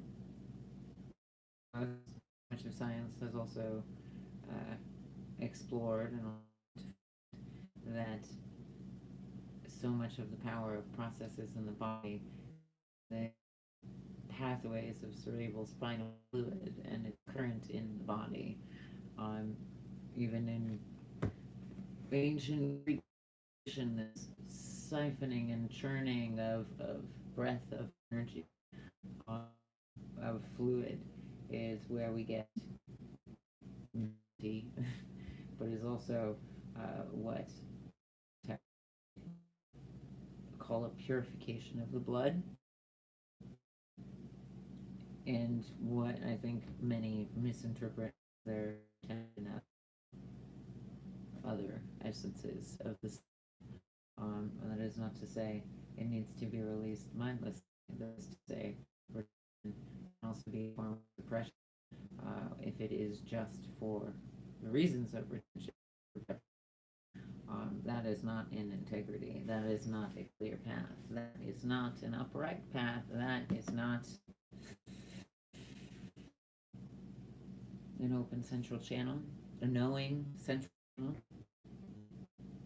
That is not a weapon or a sword that you know how to wield quite yet in that context. But this Ace of Swords is mastery of weapon and mastery of the tool. But if you've ever heard the phrase, if you don't know how to use, there's a weapon that can be used. So do not go to times of revolution and of fighting the system, a mind full of thought and not action, a mind of not intellect, because that's a mind full of synthesis of and corroboration of information and synthesis of your own derivations. This Ten of Wands is very bright and fair, and I think that can be the difference between overwhelm and mastery. It is a fragile line. They do look quite similar, even in tone. However, this has more depth. This has more depth. This could begin to be full, or it could begin to be the clarity. It depends on what you do with intensity. The intensity is not a bad thing, it's the direction that it moves in and moves through with you. Is it moving with your integrity? And struggling against your own hiding, bypassing, suppressing, and in ways in which you interact with this and others. Bend your spine. Do not let the jellyfish of you. This is a moment for integrity. This is a moment for not posturing. You don't have to puff up your chest to know that you are immovable or unbendable, and that you will not be swayed. You will not go with the crowd. As hard as to go, that intensity will assist you in that, should you direct it so, rather than follow the crowd and spiral out of control. And I love the Ace of Spades, but spades are kind of my calling cards. So perhaps it is slightly biased. Oh me, my. Oh me, oh my. That if not one or two or three, but all found some resonance in many ways in which you can use is for sure. Go about it. Do your thing with the sun, moon thing. That's fun. I'm not going to judge you for that. However, if you are operating from a sun, moon rising in Western astrology, honestly, that's the least of our worries. You'll learn a lot. Draw some attention to your Venus and your Mars, because I think studies that where your Venus in Western astrology will be your rising in Vedic astrology. It leads to the heart, and as it's in that direction. But as far as in indigenous astrology, it will tell you much about your eastern, western directions and wind will function. In which case, it is a current that you so to better irrigate it, better allow its flow. And so, perhaps take a look at those and your Venus and your Mars on any one of these signs, and see what that can reveal to you, my friend. If you learn more about this particular mode of astrology, I do transliteration. I can overlay what you have of your say with a traditional chart and what it would translate into indigenous astrology, written but also graphic way, and we can sort of pick that apart together. If you would like to do some learning on your own, I have a Owlsphere's Codex, which is a visual depiction of these energies and the ways in which they overlay. So it exists as a presence calendar and a mapping system. So on a day-to-day basis, you can find the solar season, the Western world acknowledges it, find the ways in which these different energies, and then find the ways in which that can affect the days and the hours energies as well. And much like this Three of Diamonds continued to pop up for us, the ways in which you can do a triptych sort of sigil based on reticular activating circuits in the brain and in the processes of the brain to be able to explore any of these habit forming fields of yours on a day, and on in a very literal and looking back at you kind of way. So if it's interesting, there's also a paper of sorts, a short paper outlining the mathematical concepts that really helped me, create and hone in on this. um, as well as instructions to be able to use that triptych sigil in meditation. So rather than a typical Gregorian calendar, there's a 13 calendar, but it is like a present moment calendar, so that you can find where you are in time and space and the energies and that fuel that moment throughout. Um, so, if you go to mitotemodification.com, MITOTE modification.com, much of what we talked about with stripping back layers of the ego or decolonizing or, banishing the patriarchy within, are not just cool phrases, they are integral and potent activations that I have always in devising a sort of series of levels of activations, not just in intelligence and lecture, and somatic integration, and very much in meditation as well. So if that's you, go ahead and take a look. You can read more about it. Of every activation is available, so you can see if that's something that you're really ready for. Will that we'll all be ready for it soon. And and what else? I don't know. Oh yeah. Um, we have talked a lot about meditation and emotions and excavating this. Also, extend the invitation to you. Again, modification.com. If you go to the drop down menu, go to actions, and there is free hosted meditations that are in a bit more of a controlled space, so that we may find some safety in releasing, in exercising our relationships with some emotions, in Windtalker's elemental breathwork, very much in directing and excavating and exercising specific, but in shy cognitive healing integration as a meditation of my own devising based on my experience and other inspirations, to go deeper into space and perhaps actualize, excavate some preconceived notions of the self, and to actualize them not just in that meditative space and that open, receptive space, but very much something that we can begin to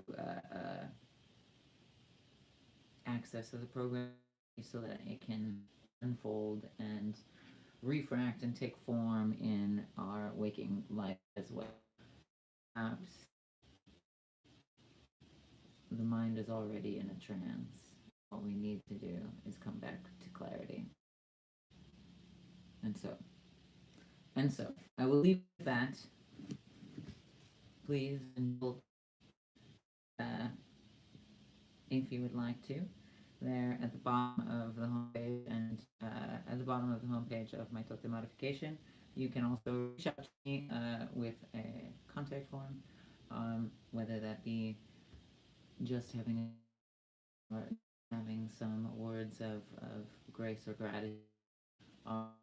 Party on, always open to a little mail. Love when I get mail from the homies. Got some today. But not just that. Also, a link to my booking page. Should this have touched on something and you would like to go deeper, you would like to do something a little bit more personal, we can make space for that, and we can absolutely get down. And you can check out the other ways that I read beyond just the glimpse that we've gotten here. Furthermore, if any of this resonated with you, gave you a sense of clarity in some way, or spiked or ignited something you plan to see, you are in such a place, or would be greatly appreciated. It absolutely helps me feed the work that I do and make resource more available and be able to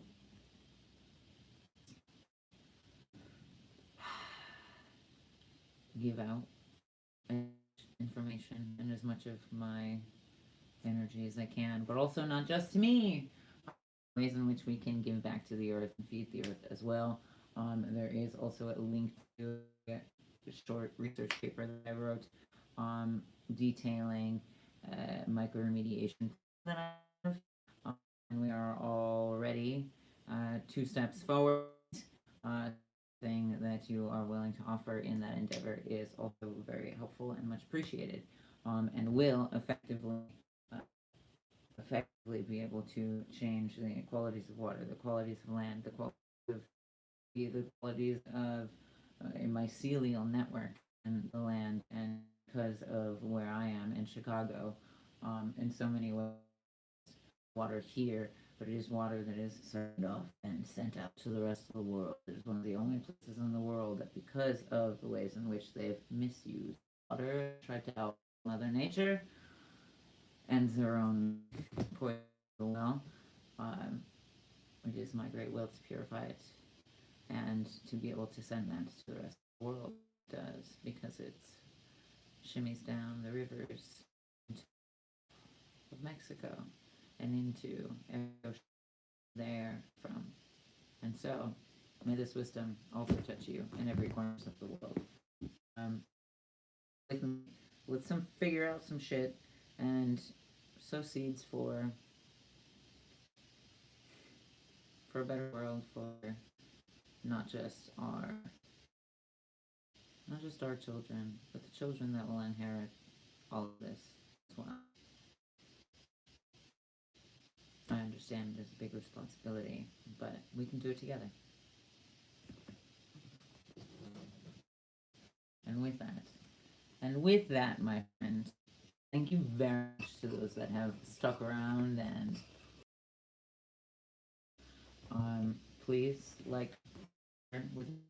share with an enemy, because honestly, I love the skeptic, and I think our enemies maybe more so than we do sometimes.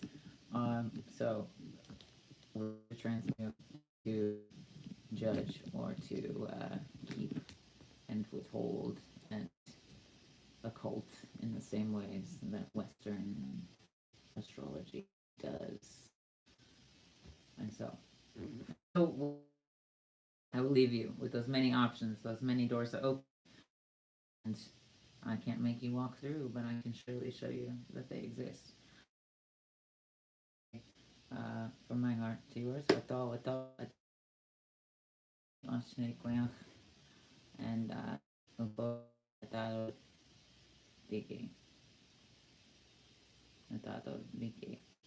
it is.